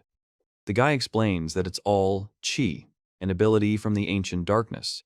The man says he's surprised and explains how they subdued Tudosir, nicknamed the Lord of the Sea, so easily. The man says that he heard about her from the teacher and calls Dilek a truly unusual person. The girl says that these are her words and says that, "Excellent, Mr. Dilek." The boy says that Cindy has already restored the network. The girl says, "Thank you." He says that then. Dilek says, "Let's start fishing." The man replies, "Yes, SS." He, a girl, and a man wearing a frog hat are holding a fishing net with fish. The girl says the fish is fresh and tasty, and the boy in a hat says it's a great catch. He and the girl are smiling, and two men in the background greet them. A ship with an animal-shaped head on its bow is moored at the pier. A multitude of fish suddenly appear on the deck. The guy says that this is the catch. The girl says that they have so much seafood now and that she can cook so many things. The girl says that Cindy's magical instrument is also beautiful, and the guy says that it's all thanks to their knowledge of the sea. A boy asks permission to eat a huge fish. The girl is surprised that people don't eat tuna these days and wants them to experience its incredible taste and value. The man says he's also never tried tuna and is surprised by it. The girl says she's cooking it for you. Alice is cutting up a huge fish. The couple reports that Alice is excellent at cutting seafood. Dilek thanks for waiting. The girl says it's beautifully cut and a smell brings back memories. Dilek says it looks delicious. The woman says there's a lot of food left after the butchering. He says he knew something like this would happen and suggests they have lunch there today. The man pours a drink into a glass. The girl says, "Let's eat until we're full," and Dilek wishes us bon appetit. The girl explains that using her skill makes every fish delicious, and to truly appreciate the flavor of the ingredients, it's best to eat sashimi with salt. The man says he simply used Cindy's skill. The girl says the man made salt. Dilek invites the men to dine with them. The man replies, "No." The man in the glass asks if it's okay for them to eat here. The girl says it's no wonder it's so delicious. The girl says everyone was born at different times. The man says yes, and the species are different too. He says of course. The girl explains that in the dark, everyone is equal and eats at the same table. Dilek then thanks for the food and explains that it's delicious, much better than stolen food. The man eats, the boy smiles while holding the plate, and the man with the headband eats too. He says that he is also glad about their recent meeting, and the man says that he is not the only one who is glad. The boy announces that someone else wanted to greet them. The dragon calls out Hakuryu's name. Several people look at the dragon. The boy smiles. A group of people approaches the dragon. The guy announces that they finally reached their destination and says they can now rest and eat. The woman says she's prepared a lot of delicious food, and the guy explains that everyone is tired and deserves a rest. The guy smiles. The guy says it was a great fireworks display. The girl says it was fun. Dilek says they should definitely see more next time. A few days later, development of a port began on the banks of the Tenma. Dilek says that the pier needs to be repaired as well, and apologizes for such a botched job. The man listens silently. He says there are a lot of trees and rocks here and needs to consult Carrot about safety. Then he notices something moving, but he doesn't sense any magic at all. The man and the girl report that someone is hiding in the grass, and the man exclaims, "What is that?" Dilek says, "Quiet." Then there's a rustling sound in the bushes. The girl tells him not to come closer and calls the interlocutor a henchman of Rosas. Dilek says he wants to know who it is. The man and girl look at him silently. The girl reports that the second volume of the ebook version has been released and is selling well. The girl talks about the appearance of a new beastman. Dilek says you. The girl warns not to come closer, man. The girl says that they got here too. Dilek says he's only seen this once. She's half human and has canine traits. The man reports that she transformed her arm. The girl says, "Don't you dare talk about my brothers like that." Rosas's henchman, he tells Rosas.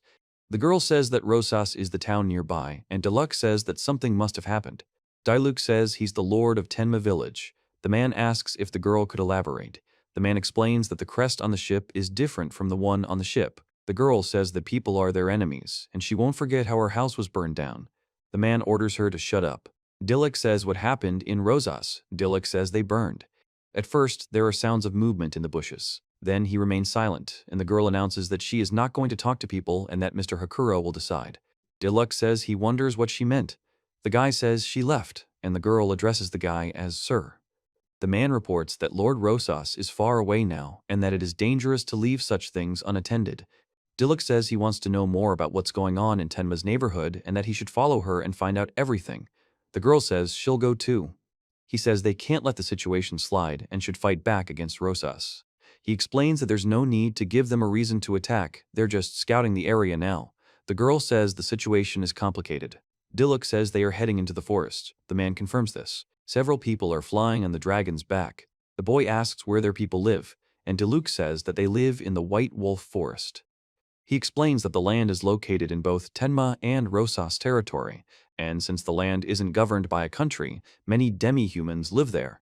He says they're approaching the Tenma border and points to something, saying it's over there. Deluxe says, "Oh," the man says everything is burnt out. The girl says how awful, and Deluxe asks what it is. He asks for forgiveness and says that they just want to know what happened here. The woman says that it could have been the residents of Rosas and asks if she was being followed again. The girl asks if they want to know what happened here, and the man says that he wants to know what people did to his people. Deluxe says it all happened after the Lord of Rosas changed. He then explains that initially there were few demons in the White Wolf Forest, as many demihumans lived in peace and tranquility in the area. The man says that one day people from Rosas came with money and food, and said that if you submit to Mr. Akado, they will save your territories and lives. The guy says they understand what will happen if they refuse. A man with a tense face stands in front, and behind him are a girl and two guys who look worried. The man reports that his father, the head of the settlement, agreed, and then all hell broke loose.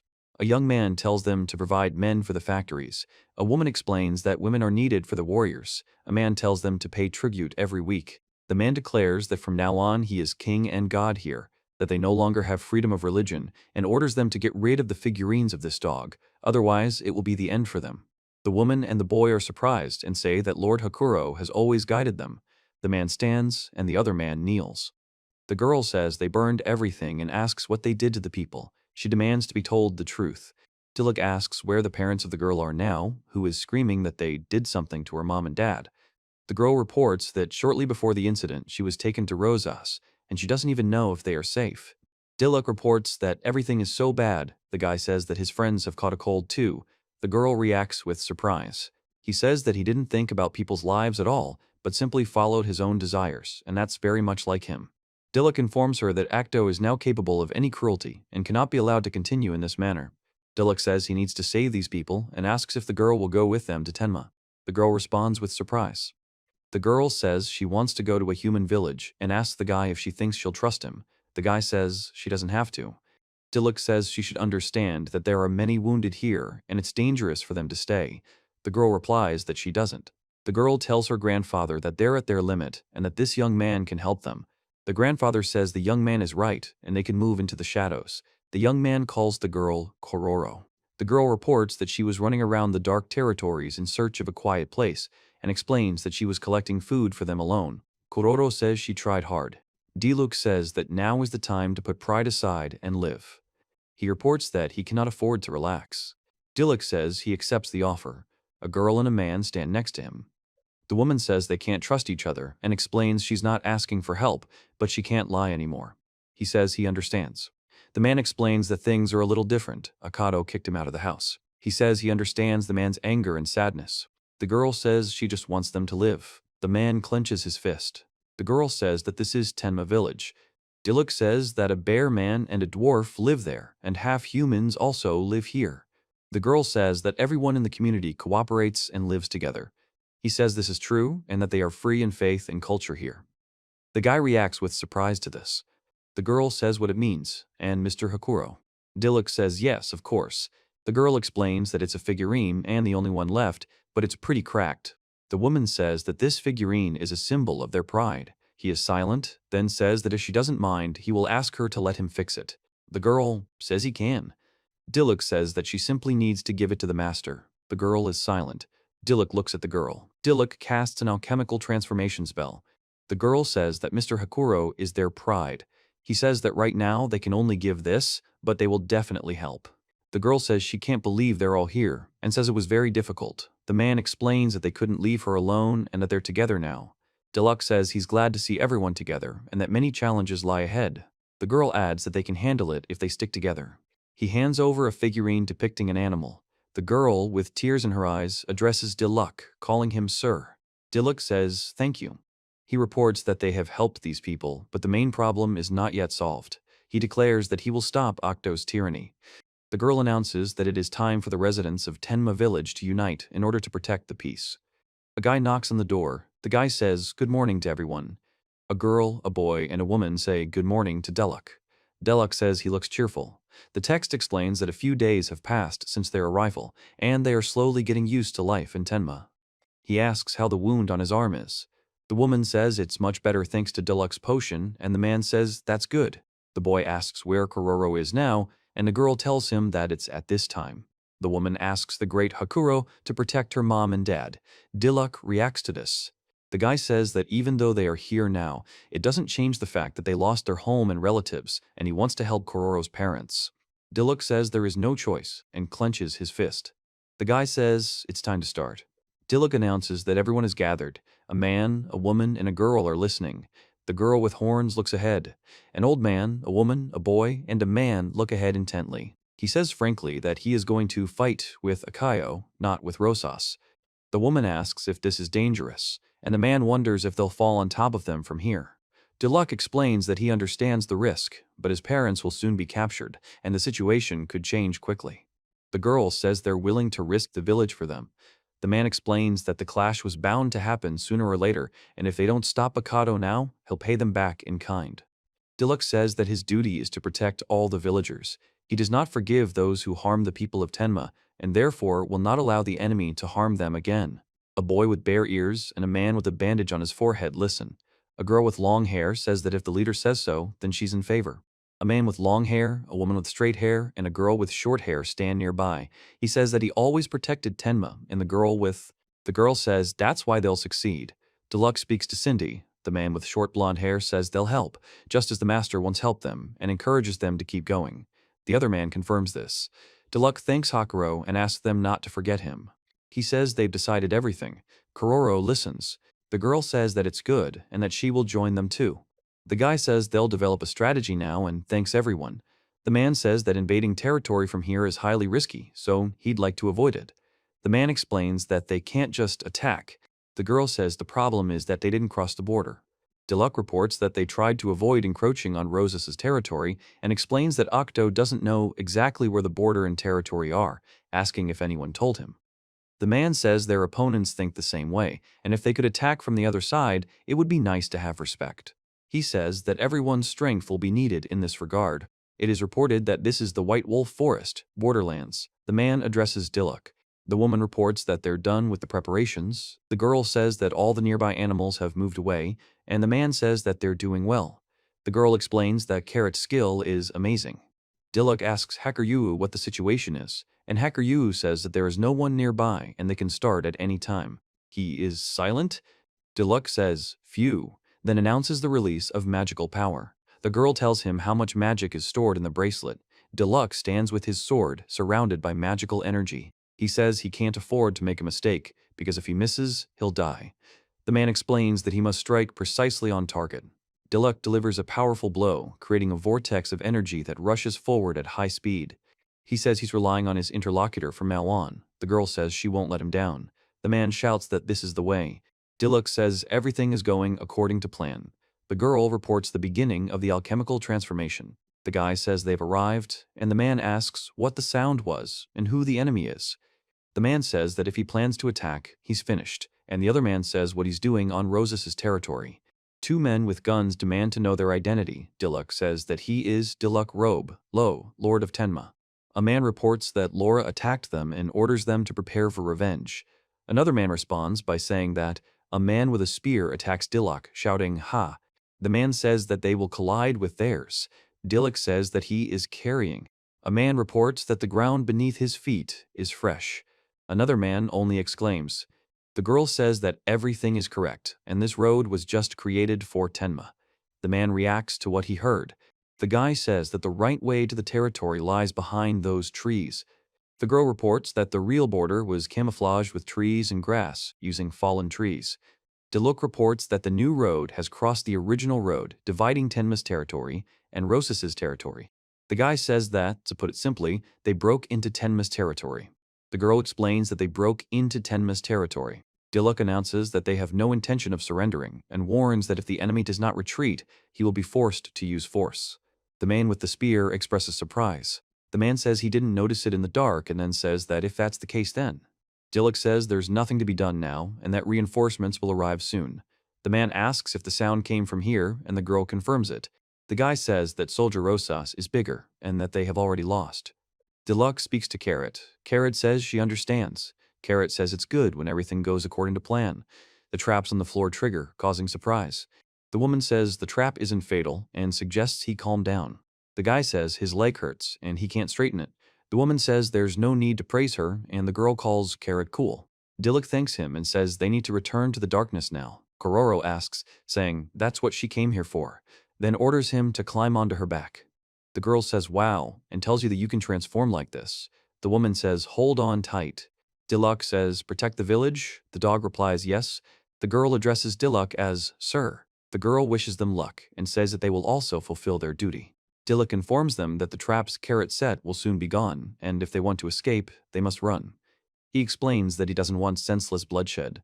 The soldiers announce that they are retreating, but he says he will not run away and suggests an attack. He explains that it is Rebelo style and performs a cut on the lunar ship. Diluc says it seems the number of volunteers has dwindled. Several soldiers fall to the ground and scream in pain. 2 soldiers lie on the ground and say he's too strong and ask where he got all that strength from. He says that the escapees have most likely called for reinforcements, and the Night Watch soldiers are no longer able to move. He reports that dusk has fallen, and explains that more trained fighters will arrive next. The guy reports that he has used up too much energy. Diluc says there is Alice food for situations like this. The girl says she's not very useful in combat, but hopes her food will help. Diluc reports that his magic has been restored and thanks Alice. He then says that even if they attack, he will definitely protect Tenma. That's his plan. He says that the defense of the territory will begin now. The man says that Mr. Doltrin, in his opinion, cannot handle the guy from the Dark Ones. The man calls Doltrin Master.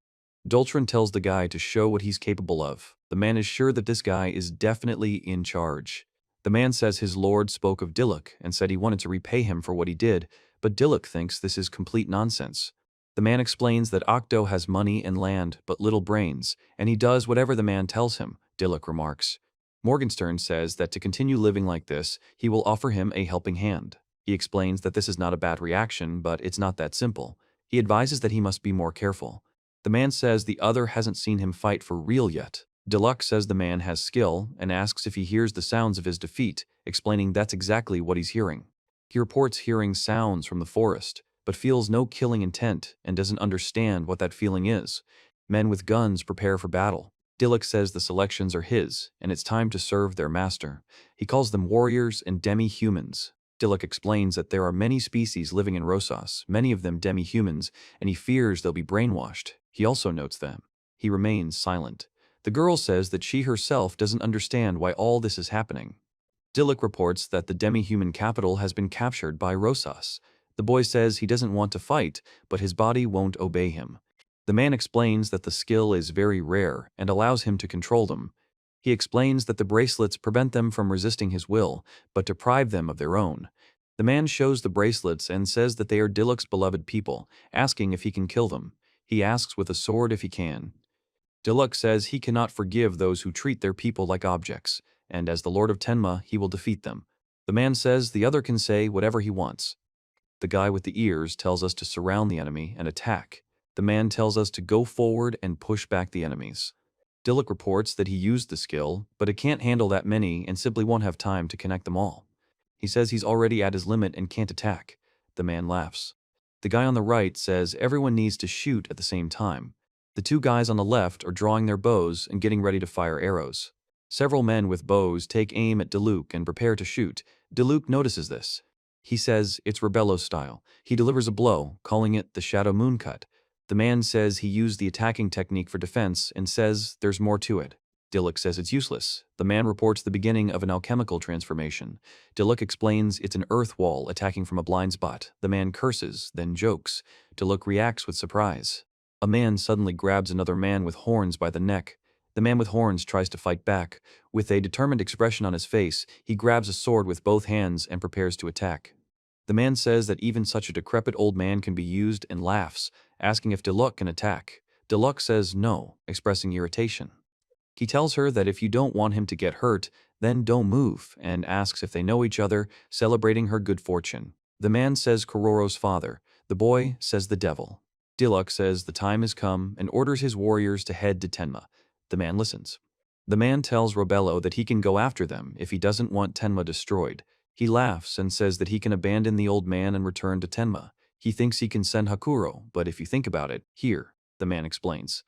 Diluk says he hasn't lost yet and knew Tenma would be attacked, and his job is to stop him. The man asks, what? The other man says he can only talk. The girl says that Cindy, Carrot, Kororo, Balek, and Dodoria will all protect Tenma. The man explains that his comrades are strong, saying he believes in them. The man with long hair and glasses makes a sound of displeasure. The man asks if his daughter is okay and says her name with concern. Diluk tells her she's safe and promises to bring everyone back. The man says they will be his shield until they die and laughs at it, and he says he will. The man expresses surprise. A scraping sound is heard, and someone screams. Diluk notices two people and asks if it could really be them. Diluk then explains that he will definitely save them so they can live happily with Kororo, and asks them to trust him. He prepares to attack with his sword raised. A man with long hair and glasses says that he has finally decided to leave his people. Dyuk announces that he won't allow them to go any further. The man stomps on the ground. He says he wants them to live happily together with Kororo, and asks them to trust him. The man tells her to trust him and stabs him with his sword. The guy reports that his bracelet was destroyed. The man says he's surprised Diluk has any strength left. Diluk says he still has. Diluk then strikes the man with his sword, and a large animal roars nearby. The guy tells the head. Two men approach Diluk, claiming he's the leader, and ask why the bracelet broke. Diluk explains that they now know about his skill and reveals that he removed his soul control, which he didn't expect. The man with long hair notices that Diluk is protecting. He states that, through the ring, he controls the hearts of people wearing the bracelet, strengthening his control over them. If the control is removed, the bracelet's power is also reduced, but he won't be able to do this to everyone. The diagram shows that when under control, a person obeys, and when attempting to remove the control, a refusal and request appears. Diluk announces that the ring must be destroyed and says the battle against him won't be easy. He explains that the enemy must have a lot of magic to be able to control so many people and begins attacking with a chain mace. The man says the fun is just beginning and calls Diluk timid, but he says the enemy is more dangerous than he thought. The guy reports that there are 5 people hunting this year. The man explains that there were 8 last year, but this year there are fewer. The man says the hunt will be difficult and warns everyone to be careful. The man says everyone should stick together and not get separated. The man reports that. The woman says that yes, indeed, and the girl says that there are some here. The girl says it's quite a lot. A man stands next to her holding a long object. In the background to the right, a group of people watches them. The girl says to show Tenma's power. The text states that exiled nobles are using an ancient summoning skill to revive the borderlands. Diluk says now is not the time for discussion and suggests dealing with the enemies first. The man says they will not retreat and are ready to fight to the end. Diluk explains that if they don't stop the enemy now, it will be too late. The man reports that there are more of them than expected. The guy with the ears explains that all these warriors are being controlled, and it's difficult to fight without hurting them. He says that the guy with the ears, please forgive me, and expresses an effort. The man says they appear to be magical bracelets, and he'll try to destroy them while they're unconscious. Diluk says it's a strange skill, and its owner is probably the same. The man asks how many there are and if the gentleman is okay. The man with the long beard says there's no need to worry about the young master. He says they will protect the village entrusted to him. The man with the ears on his head replies that, yes. The text states that the action takes place in the Tenma Mountains. A boy with bunny ears screams, trying to free himself from his bonds, and the man next to him is also bound. The girl casts an alchemical transformation. The woman reports that she was able to immobilize them, to which the girl replies, excellent. The woman warns that they still shouldn't let their guard down, and the girl agrees. The girl reports that there are many beastmen, but something is wrong with them, and she senses magic from the bracelets that seem to control them. The boy explains that if they are destroyed, perhaps the demihumans can be freed. The girl says it will be difficult to eliminate them one by one. The woman says there is no need for such a thing and explains that the skill owner is currently fighting Mr. Dilluck. Dilluck says he needs to choose a time before he defeats the enemy and that he can only hold off a few warriors. The girl explains that her traps won't catch everyone and if only there was more time. She also says it's true. The dog says he'll hold off the warriors and asks them to prepare his own. The woman thanks him and says that she will not let the plan fail. The girl says that she will not let that happen either and explains that until Mr. Dilluck wins. The text states that these are border areas and the man asks if he can surrender already. The man says the darkness will still be theirs and orders him to take the blow. Dilluck notices how far the attack travels. The two bound men react with fear. Dilluck strikes with his sword, parrying the attack. He says he will be careless and hit them. Dilluck says that's why. He says that the enemy will not win by dodging and says that the Morgenstern must be knocked out of his hands. Then he says that now. Dilluck says they need to close the distance. Then he and the man engage in combat, throwing punches at each other. The man expresses surprise and Dilluck makes a noise of tension. He says it's weak. He then explains that he thinks the enemy can't win without injuring or killing someone and that he won't go to any lengths to achieve something. The man with the gun tells the devil. The man says it's time to end this. Dilluck warns them not to touch the prisoners. The boy explains that this is defeat and accuses Doltrin of using pathetic tricks. He says his fighting style is a bit weak, but he has friends who are ready to help. The man asks what. Then the scene shows the man throwing a spiked chain. A caption appears about the ability to summon creatures from the past and harness their power. The man says he's finally accumulated points. Dilluck says he trusts his strength. The man says he heard about the plan and asks if Kumarin really plans to fight alone. Kumarin tells the man not to worry, as the master can always summon Hakuryu. Dilluck announces that he won't summon Hakuryu near the border. The man asks why. Dilluck explains that summoning Hakuryu uses up magical energy and he wants to conserve it, and he also needs Hakuryu to help him after the battle. The man says he's worried if... He reveals that he saved up more summoning points while they were developing the plan, and explains that it's possible to summon creatures from the past and use their powers. He also says that he has a backup plan. The guy says he'll quickly earn points for the summoning itself and summon a new spirit. The man says the guy himself doesn't know which spirit he'll summon. Dilluck announces that he has a candidate. Hakuryu once said that the warrior spirit will answer the call as soon as it smells battle. Dilluck casts a spell, calling upon the ancient spirit to pass through time and appear before him, and orders it to respond. The guy says that it's his turn, and he's been waiting for so long. Dilluck stands with his hand outstretched in front of an advancing tiger. A man with long hair and glasses says it's a tiger. The man with long hair and glasses stares intently. A message appears stating that he is gaining the incredible power of a legendary beast, the red tiger, and he calls it a legendary beast. The boy asks Dilluck if he needs to defeat this enemy, to which he replies yes and asks for help. Then the man says he has called another friend and strikes. Dilluck says it's fast. The guy says the enemy won't be able to keep up with his attacks. The man with the chain in his teeth growls at them not to interfere with his brother. The man with the chain suddenly rushes forward, and the guy is surprised. Dilluck announces that the moment of reckoning has arrived, Doltrin, and speaks of Rebelo's style. He strikes his opponent with his sword. The man with long hair and the tiger react to Dilluck's actions with surprise. He strikes with his sword, calling it the Moon Shadow Slash. The man screams. Dilluck says ha and remains silent. The man lies on the ground. Dilluck stands in front of him. He says the man is kind for stopping the bleeding. The man explains that he needs to be properly punished. He says he'll destroy the man's ring just in case. The man makes the sound, ah. Dilluck clenches his fist, then breaks the stick, after which he announces that his plan has failed. The guy asks what heir of darkness means, and says that the heir to eternal darkness will be reborn through the fault of another. The man says that this is complete nonsense and shouldn't be listened to, and the guy explains that they need to focus on the present. Dilluck says, how are the others? He tells them to wait and notices that the warriors are starting to move. The man says that he is moving himself. The man asks what is happening. The man explains that his body is obeying and says that they are free. The girl explains what it means. The woman only makes an exclamation. The girl says Dilluck is a wonderful person, chosen by the skill itself. Dilluck explains that the ancient summoning is granted only to those worthy of being king. The man announces that Lord Dilluck has won. He says that on that day they became spirits and waited 4,000 years.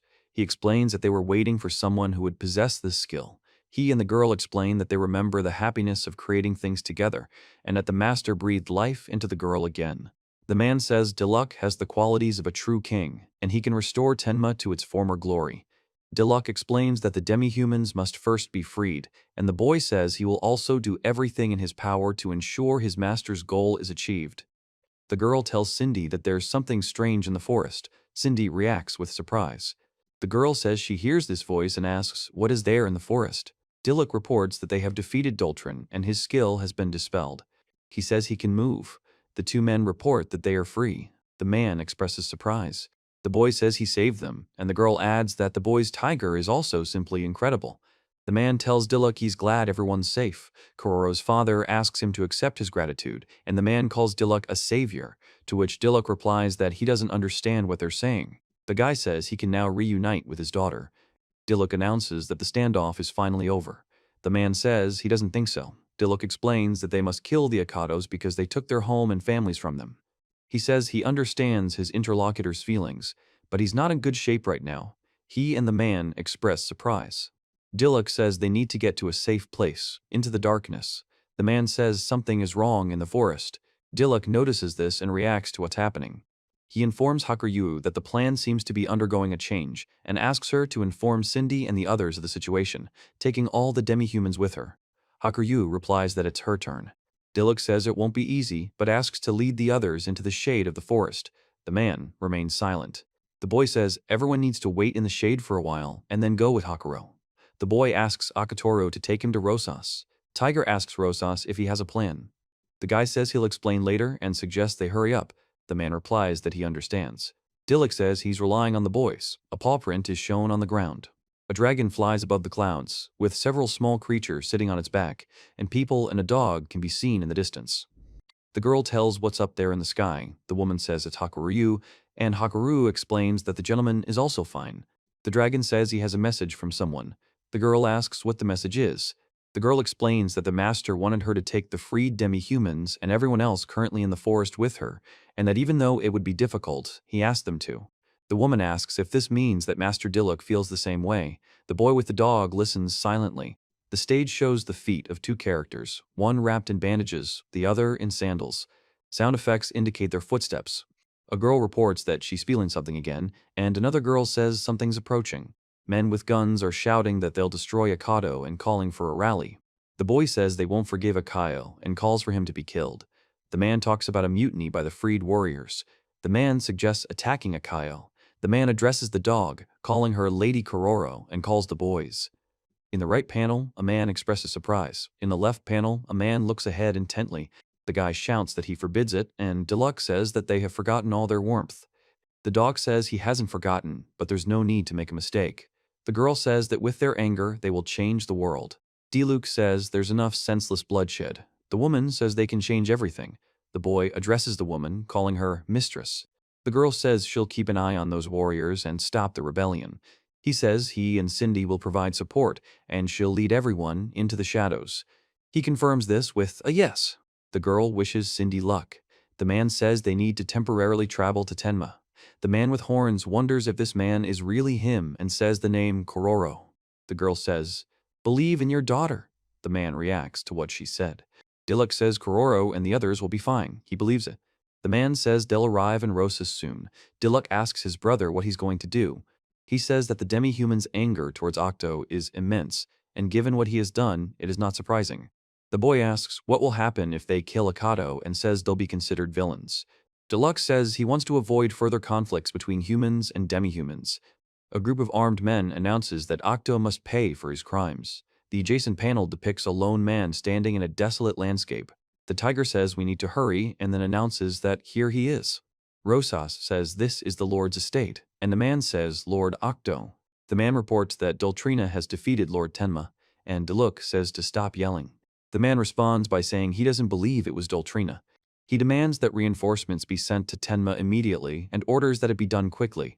The man replies that he will do so. He calls the man a mediocrity. The guy says what's going on this time. The man says it's half-human servants. The man yells at you. The boy says this is the Lord's holy place and expresses outrage. The man with rabbit ears says the man doesn't understand and asks him not to talk like that. The man with rabbit ears calls the other a bastard and asks what he's doing. The boy makes a sound of pain. The man with The boys report that they worked non-stop and were treated like trash. Diluk explains that they are half human and lesser beings, and the guy with ears asks what else. The man orders them to stop and calls them scum. Diluk enters the room, stopping everyone. Diluk says his name. The boy tells Akado that he can't escape from everything he's done, explaining that he forced his villagers to work and discriminated against demihumans. The man says that Count Higgins abandoned him. The man asks if Diluk, the lord of Tenma, is timid. He says so. Give up. The man makes a sound of discontent. The guy says that Diluk is taking in stinking beggars and half-humans in an attempt to develop his territory, calling him a poor noble. Diluk explains that this is the proper use of his people. The man says that as a lord, he would like to tell the guy that he would turn things around a bit. He says, "Shut up," and won't listen. The man gets angry and shouts, "Oh, you!" The man clenches his fist tightly. Diluk, with a tense expression, reacts to something with surprise and anxiety. The second panel shows him in a closer shot with the same tense and anxious expression. The guy with the bunny ears looks surprised. He stops him by grabbing his arm, and the man stands calmly between them. The guy says he saved him. Diluk says he's wrong. The other guy asks why. He tells them not to get their hands dirty. It's not worth it. He apologizes for grabbing her hand, explains that he doesn't want them to be at a disadvantage in court, and adds something else. He says he'll show them who's worthless here. The man. The guy with the sword says he'll kill everyone. Diluk explains he won't let anyone get hurt, and a group of men with ears stand behind him. The man behind him expresses surprise. The guy with the sword tells Diluk that he wants to die with them and says he will grant his wish and kill him, raising his sword to strike. The man with ears warns that it is dangerous and says he is not himself. The man with ears and the other man with ears express there. Diluk says he's ready. The man with the sword in his hands is surprised. The man drops the sword. The man says he surrenders. The guy says his body isn't responding and he can't withstand the pressure. He says he can't withstand the pressure. The man asks what kind of power this is. He stands with his arms outstretched, flames all around him. The man with the ears asks if he's really an ordinary person. Diluk speaks up asking if everyone is okay. The guy on the right says, yeah. The man in the center and the guy on the left look worried. Diluk informs that he won't be able to move for a while and that guards will be here soon. The guy says that Akado is finished and these lands will also begin to change.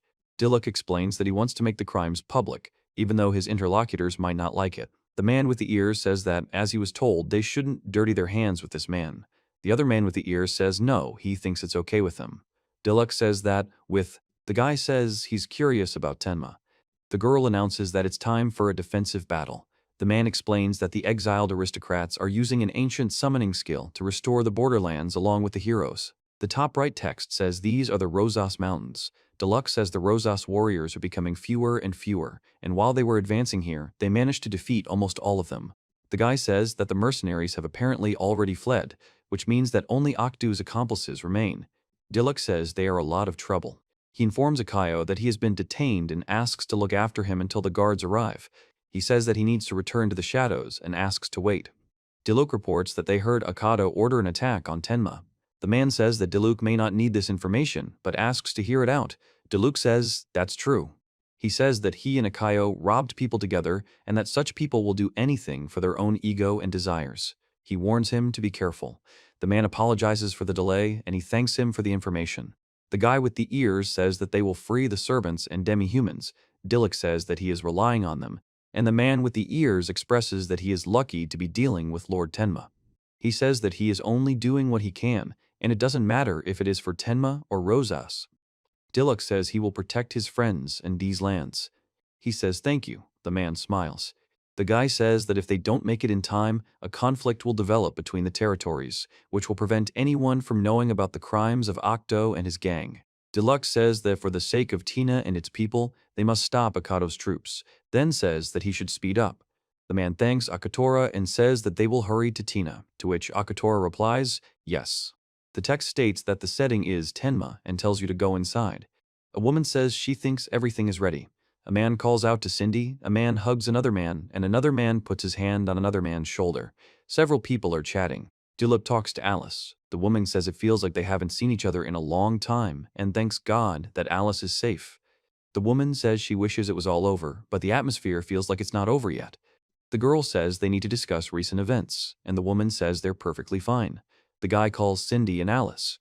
Diluk says that if they can't win, they'll die. The boy says they must unite and fight together. The girl explains that they have a chance if they act as a team. The man with the child on his shoulder says he's ready to support everyone in battle. The girl says they stopped those marching towards Rosas. The woman confirms and says they are now heading to the village. The dragon reports that it feels like someone is approaching. The man reports that more troops from Rosas are on their way here, and the woman says that Tenma needs to be protected while the master is away. The boy responds with a question. The boy reports that the gentleman defeated the leader in the rows and asks why. The girl explains that they were sent before everything was resolved and apparently intend to capture Tenma. The girl says not to believe them if they say they've lost and that all that's left is to fight. Diluk says they're filthy devils. The man reports that they overheard a conversation. The girl says, "Guys." The man on the right announces that they will also protect Tenma.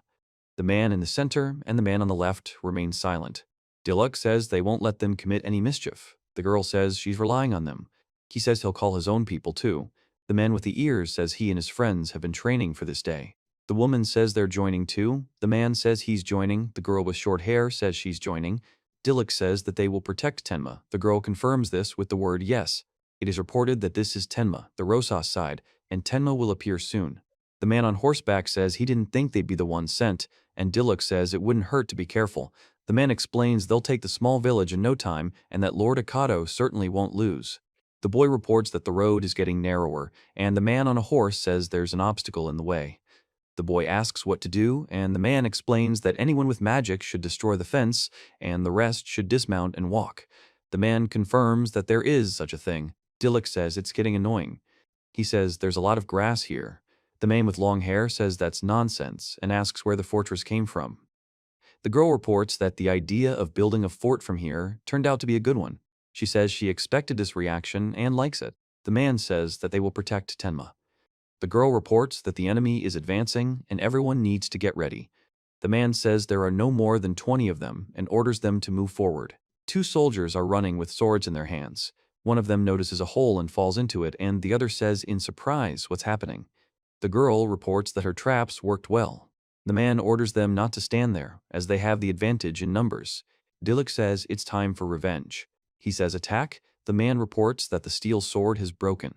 The young man reports that the Dark Ones have high-grade weapons and orders them to stop as many enemies as possible, to which the soldiers agree. The man remarks that the half-humans lack the brains to handle the weapons with their bare hands. The man tries to draw his sword, but fails. The guys say they don't need weapons because they've mastered chi. The man in uniform says it's some kind of power. Diluk explains that demihumans have incredible strength, and the other guy says they'll get it too. He orders the bandits to attack. He says they haven't been so wild in a long time. He shouts, "Aura, aura, aura," and attacks his opponents. He smiles and hits one of the bandits who shouts, "Gah." The man says that this is some kind of village. The boy says they can't go any further, and the man says not to stand still and move forward. Diluk says that if there was a squad of mages here. He reports that the Rose's cavalry is below and asks what is going on there. The man orders to hurry and destroy the fortress with magic. The soldiers on horseback respond that there is. Soldiers on horseback attack the castle with magic. A man reports that the enemy is attacking with magic. The man says this is his way out. A dragon flies through the air. 2 soldiers, surprised, say it's a dragon. The dragon breathes fire. One of the soldiers says no. The guy reports that the attack failed. The man says damn. Diluk explains that their magic must have a limit and they need to be worn down. The woman says it's useless. The man says that the Rose's army has retreated and that they decided to wait until their magic runs out. Diluk tells Alice that it doesn't look like they're running out of magic and asks how that could happen. Alice says she brought food to restore their magic. He tells them to go forward and clear the way, and the soldier confirms the order. He explains that he decided to attack without a plan, calling it youthful. The man runs toward Diluk, screaming. The man says they're useless and strong. The man asks why they can't defeat them. The man explains that aristocrats like them can't lose to demihumans. Diluk spots danger behind him and warns Kororo that it's behind him. The man with the sword tells them that they must obey him silently. He squeezes the hilt of the sword with great force, making a ringing sound. A guy lies on the ground with his eyes closed, and he stands next to him. Diluk says, "Ha!" The man says he missed, and the next blow will be his last, warning that the enemy will regret turning against humans. The man explains that even if he dies, his friends will inherit his will. The boy turns to Kororo. The man calls them an impudent animal and says that this is punishment for someone daring to go against them. On the bottom right, a man with a sword is fighting another man. In the bottom center, a boy is running forward, followed by a man with a sword. On the bottom left, two girls are watching. Diluc uses Robelo's style and delivers a night shadow beam cut. The girl reacts with surprise. He says he's ready to fight, and the girl expresses surprise. The girl says, "Mr. Diluc, the Lord's objection is reported on the side. The image does not contain speech bubbles or text that conveys the character's dialogue or monologue." The boy informs Lord Diluc. The man and the boy with the ears say he is the Lord. The man, kneeling, calls Diluc his lord and says he is Diluc Robelo. He says that he needs to get out of the shadows immediately. The man explains that he, as a lord, recommends doing so. Diluc says there's no point in fighting anymore, since Akado has already been captured. The man responds with surprise and asks how that's possible. The man says that Mr. Akado sponsored the army and strengthened it, but at the same time says that such a weakling will never defeat them and that it will not happen. He explains that they clearly are not going to listen to him. Diluc reports that they have destroyed and plundered a miserable village. Then Diluc and the man simultaneously strike with their swords. The man reports that he sees no enemy movement and is surprised that they came from behind. The man explains how. He explains that this is the final warning and orders his troops to withdraw. The man hiccups and looks scared. Diluc says that it's okay. The man tells everyone to retreat, and he tells everyone to quickly get out of here. Diluc reports that the Rose's army is retreating. A man asks if they've gone deaf, and another man says he gave the order to retreat. The guy announces they've won. The men rejoice. The girl with long hair says, "Finally," and the girl with short hair shouts, "Hooray!" They clap their hands. In the top left, a man with horns and a man with wolf ears look at each other. In the middle top, Diluc, a man with short blonde hair, and a man with a ponytail clasp their hands. In the top right, three men with animal ears raise their fists in a show of determination. The guy says that they saw the difference in strength, and that Akado can't help them anymore, and also that he doesn't think they'll try again. He says that the guy is right, as always. The guy asks Kororo how she is, and she replies that everything is fine. Diluc says he's glad Kororo is okay. The girl apologizes for having to save her, and says she was just getting in the way. He says his friends need help, and thanks the girl for fighting alongside them. Diluc says they need to return to the village as soon as possible, as the girl hasn't even seen her father.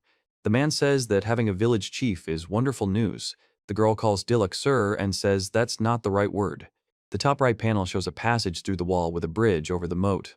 In the top left panel, a man explains that the castle has several rooms, and that one of them contains an important person who must be found. The man explains that the remaining rooms are occupied by servants and guards. The girl says, "Father." The man watches silently. Diluc says, "Kororo." He reports that he cannot afford to relax. Diluc says Kororo should forgive him for making him worry. Kororo says he's glad his father is safe. In the background, several people watch the hug. The girl asks where her mother is and whether she was with the man. The man replies, no. The man says that some of the captured demihumans are still wanted, but they will arrive soon. Diluc says that if it weren't for Kororo and the others, they wouldn't have been able to win the battle, and thanks them immensely. The man explains that he can't let Diluc die because he's too important to him. He says he has no intention of dying. The man says the girl fought bravely, and the girl says she is their pride. The woman says that it is not her strength, and that she could not do anything alone. The girl says that she didn't believe in anything and thought that she couldn't change anything, but after arriving in this village, she changed. Diluc speaks briefly. The girl says she couldn't even imagine that the joyful day would come when a man would call her a friend. The girl thanks Mr. Diluc and is glad she believed in him. The man, on behalf of his people, says he would like to repay Diluc, and the girl adds that he says he has only one request. Diluc says he wants to protect these lands and the people who live here, and asks them to always call him if they are in any danger. The man with horns says that they, too, will become one people and stand on their own 2 feet.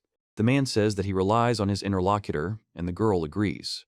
It is reported that a few days later, all the half-humans return to their settlements. On the left, a man and a woman are hugging, and the man on their right says that Kororo is finally reunited with her mother. On the right, a man in a cloak stands and smiles. Diluc reports that Rosa still needs to be restored, so he is temporarily replacing the Lord here, and they also. He says they're clearing out the aftermath of the battle, and it'll take some time. The girl says there was quite a battle here. Diluc reports that the demi-human village is recovering quickly, as expected of dwarves. The man with the basket says that together they'll make quick work of it. The girl says that when she remembers that everything happened because of Akado, she immediately gets angry, and he says that he will soon be tried. Diluk says that he should let the state deal with him, and they will try to do everything they can. The girl replies that yes. He says the road is narrowing, and suggests they split up. He'll go deeper into the forest. The girl says she'll continue checking in that area. Diluk reports that there are a lot of arrows. He then grabs an arrow and throws it. He says they need to go further to find berries and explains that there are dangerous animals in the forest, so they should be careful. The man says he's already collected enough berries and suggests they go back. He says it's better to check another section of the forest so as not to miss the opportunity. Diluk reports that he's gone deep. He says it's beautiful and asks if this is the deepest part of the White Wolf Forest. He says he didn't know there was a place like this here and that it's good that the battle didn't hit him. Then he notices a voice and asks what it is. The voice asks who he is. Diluk says it came from there. The man looks away, noticing paw prints. He explains that this creature is a spirit of fire and that it guards the forest and will not harm those who respect nature. Diluk says that it was he who protected the forest, and the creature asks who he is and if he really protected the forest. The guy says that the great Hakuro has appeared and the forest god has appeared. Diluk and the girl look at the sky. The man is surprised and says, "Is that really the great Hakuro?" Fenrir, named Hakuro, reports that someone still remembers him. He says that this is the god that the demihumans worship. Diluk asks the divine beast why it is here. The man says that he has no strength left and is so weakened that he cannot protect the forest. Diluk says that the interlocutor protected him along with him and thanks him on behalf of all the inhabitants of the forest. He asks to raise his head, and the guy says that he also harmed less in the battle. Diluk says he understands that victory cannot be achieved without losses. The man suggests they go for a walk. He reports that the destruction is most noticeable here. Diluk says it's a terrifying sight. The next panel shows a scene with trees, arrows, and a wounded crab. He asks if they were protecting their strength. The wolf explains that they were protecting their strength for such occasions and that all their remaining strength is here. Diluk says it's a magic stone. He explains that this isn't just a magical stone, but a treasure passed down through generations of forest owners, and its power will be revealed if magic is infused into it. He explains that he thinks the stone, with the man's magic, would be perfect for him. The man asks if it's true. Diluk watches the magic stone rise into the air. The man reports that the magic stone has risen. Diluk stands in the forest and watches the stone rise into the sky. The wolf asks what kind of light this is. The girl explains that this isn't just any plant, but a special flower that can grant wishes. The man explains that the flower only grows in certain conditions and requires special care. Diluk says that if you take proper care of it, you can achieve great things. The man listens and is amazed. He says, "Really?" Diluk reports that the forest has recovered. He explains that the magic stone has an effect that corresponds only to the nature of the forest, and only the master of this forest can skillfully use it. He explains that the forest has chosen him, and he is worthy of taking over the magic stone and its power. He says he doesn't know what to think, and then expresses surprise. Diluk says the stone doesn't have his magic, but he will keep an eye on them. He reports that he will do it himself from now on. The image shows a creature with long hair and a tail moving through the forest, leaving behind a mist or vapor. Diluk clenches his fist and says he can't afford to lose. Later in Tenma village, the girl says that she is a little presumptuous, but she will speak for Mr. Dill. The guy announces that they were able to win this battle thanks to everyone present, and today's event is their gratitude. The man suggests celebrating the Dark's victory with a drink, and several hands with glasses respond, "Let's drink." In the rightmost panel, several people are chatting and enjoying themselves at a table with food and drinks. In the middle panel, a girl thanks Diluk for the invitation, and Diluk reciprocates her gratitude for coming. In the top left panel, a man with bunny ears says he was glad he built the place and in. He says they were united by victory. The man thanks the boys. The woman asks if they talk about the master's exploits and asks them to share with them. Diluk is silent. The boy with the ears says he'll tell them how the master saved them when they were brainwashed, and the other boy expresses a desire to listen. The girl smiles. He says that if the girl wants, she will also listen to this heroic story, since she cannot take the main character for herself. In the upper right corner of the stage, several people gather around a table with food and drinks. A man offers to pour wine, and Diluk apologizes and says he'd better go get some water, while another man says he'll also go get some water. The girl says, "Mr. He says he didn't even notice how he reached the well. The girl asks what they're doing here, and says they'll all be lonely without him. The man replies he's just a little shy, confirming this with the word definitely. The guy calls the girl Cindy. Diluk tells Sinai that, "Let's go for a little walk together." The girl says okay. She expresses doubt by saying, "Huh." Diluk says the starry sky in Tenma is much more beautiful than in the capital. He says that at first, after his exile, he didn't know what to do, but now he's glad he came to Tenma. The woman reports that she was able to meet Sinai and the others here. The woman says she's glad to have appeared in this era, and Diluk says he thinks so too. The girl says she met Diluk, and that for her, the most beautiful sky is the one she can look at with him. She points to a shooting star and tells him to look, and he makes a sound of surprise. Diluk says then, let everyone live in peace, and asks Cindy what she wished for. Cindy says it's a secret. The man starts to say I, but doesn't finish the sentence. The guy says they'll go back. The girl says yes. It is reported that a few days later, the trial of Goethe's country is taking place. The man announces that the trial will begin and names the defendants, Akado Higgins, who committed a Class A felony, and his accomplice, Dultrin. Diluk and Akado Higgins listen. Dultrin reports that the defendant will be sentenced to life imprisonment due to abuse of his magical abilities, and Dultrin says that they even left him alive. The court informs Akado Higgins that he is sentenced to exile on the island for overthrowing the previous head of Rosas, and is also accused of controlling the territory and its inhabitants and discriminating against demihumans, and that Duke Higgins has approved this punishment. Akado Higgins. The man says that the decision of this court is equal to the decision of the king. The man says he'll never be cancelled. The guy says, and then it said that's how the standoff with Rosas ended. As a result of the Rosas government's decision, the Dark Territory officially became its jurisdiction. Diluk then continues. He says that they came to check on Rosas, and the girl says that this is Rosas. Diluk asks if he was brought here because it's a dangerous place. The man explains that he needs to be prepared for emergencies. The boy says he doesn't know yet, but it wouldn't hurt to be careful. He says he trusts Baruch with the rest, and Baruch says he'll handle it quickly. Diluk says that the remaining check can be completed. The man replies that, of course. He says that at first glance the city seems quite ordinary, but it is a city that was ruled by Akado for a long time, so one must be on guard. The man reports that there are still suspicious people here. The man tells the brat to get out and accuses him of stealing. Diluk hears a voice from the alley, reporting one disaster after another. A guy reports that a strange incident happened in a strange place. The girl apologizes and says she's sorry. The guy expresses confusion. Diluk says the apology isn't worth a dime and asks what to do with him now. He explains that he couldn't just show up empty-handed. He reports that. The man is silent. The girl says that Diluk says he doesn't know what happened, but he's a child. The man asks what they're doing and why he should suffer over a broken promise, then asks who else is there.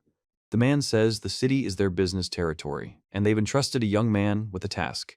The young man explains that he can't steal. He says one word, steal.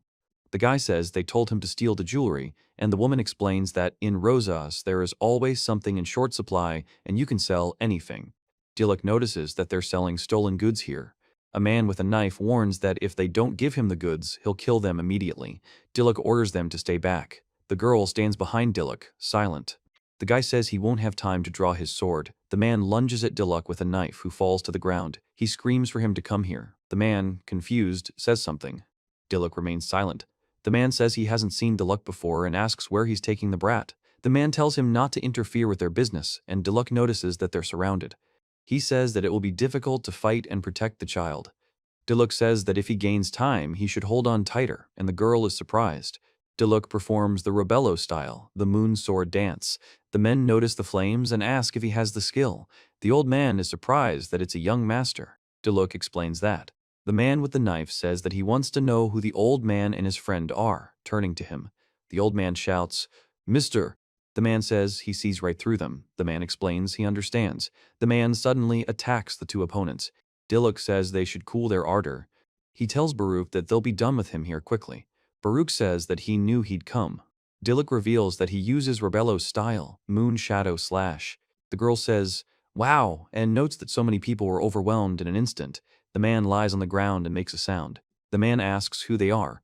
The man says they are the young master, Lord Tenma, and Lord Rosas. The man says that means he's in Akdo's place. The man says that evil will be stopped here from now on, and Diluk says that capturing them won't change anything. The man remains silent. He says that Rui can tell him more about what happened. Rui says that he is Rui and agrees. He speaks in bars. The woman explains that her mother is sick and sleeps all the time. There were no pharmacies in town that carried the necessary medicine, and she was told that if she does one thing for them, they'll give her a potion. Diluk says that they were apparently fooled from the start and asks if the potion even exists. He says he has points he earned in the battle with Akado. He says he can summon creatures that lived 4,000 years ago and use their abilities, as well as summon the next spirit if his points reach 1,000 out of 1,000. Dilek says they can perform another summoning. A spirit with the required ability must arrive. He says he'll spend all his points for Rui's mother. The man explains he'll handle this himself. Dilek names the swordsman and the dragon. The man says thank you and says that the rest is up to the interlocutor. The man accepts. The guy says he's home. The woman reports that her mother is very ill and does not wake up at all. The man says that he apologizes for disturbing her. Dilek says he'll take up a little space. He explains that he needs only one power and asks the ancient spirit to pass through time and appear before him. He speaks the call of the ancients. The man shouts back something. The girl closes her eyes in concentration and holds her hand on her chest. Apollo says he came at the request and asks to be called Apollo. The man, surprised, asks where the girl came from. Apollo explains that she understood the situation and asks him to rely on her. The man says that, frankly, he summoned her for a reason. The girl begins the examination and asks for silence, then announces that the analysis magic is ready. The guy asks who she is. The man says the word, start.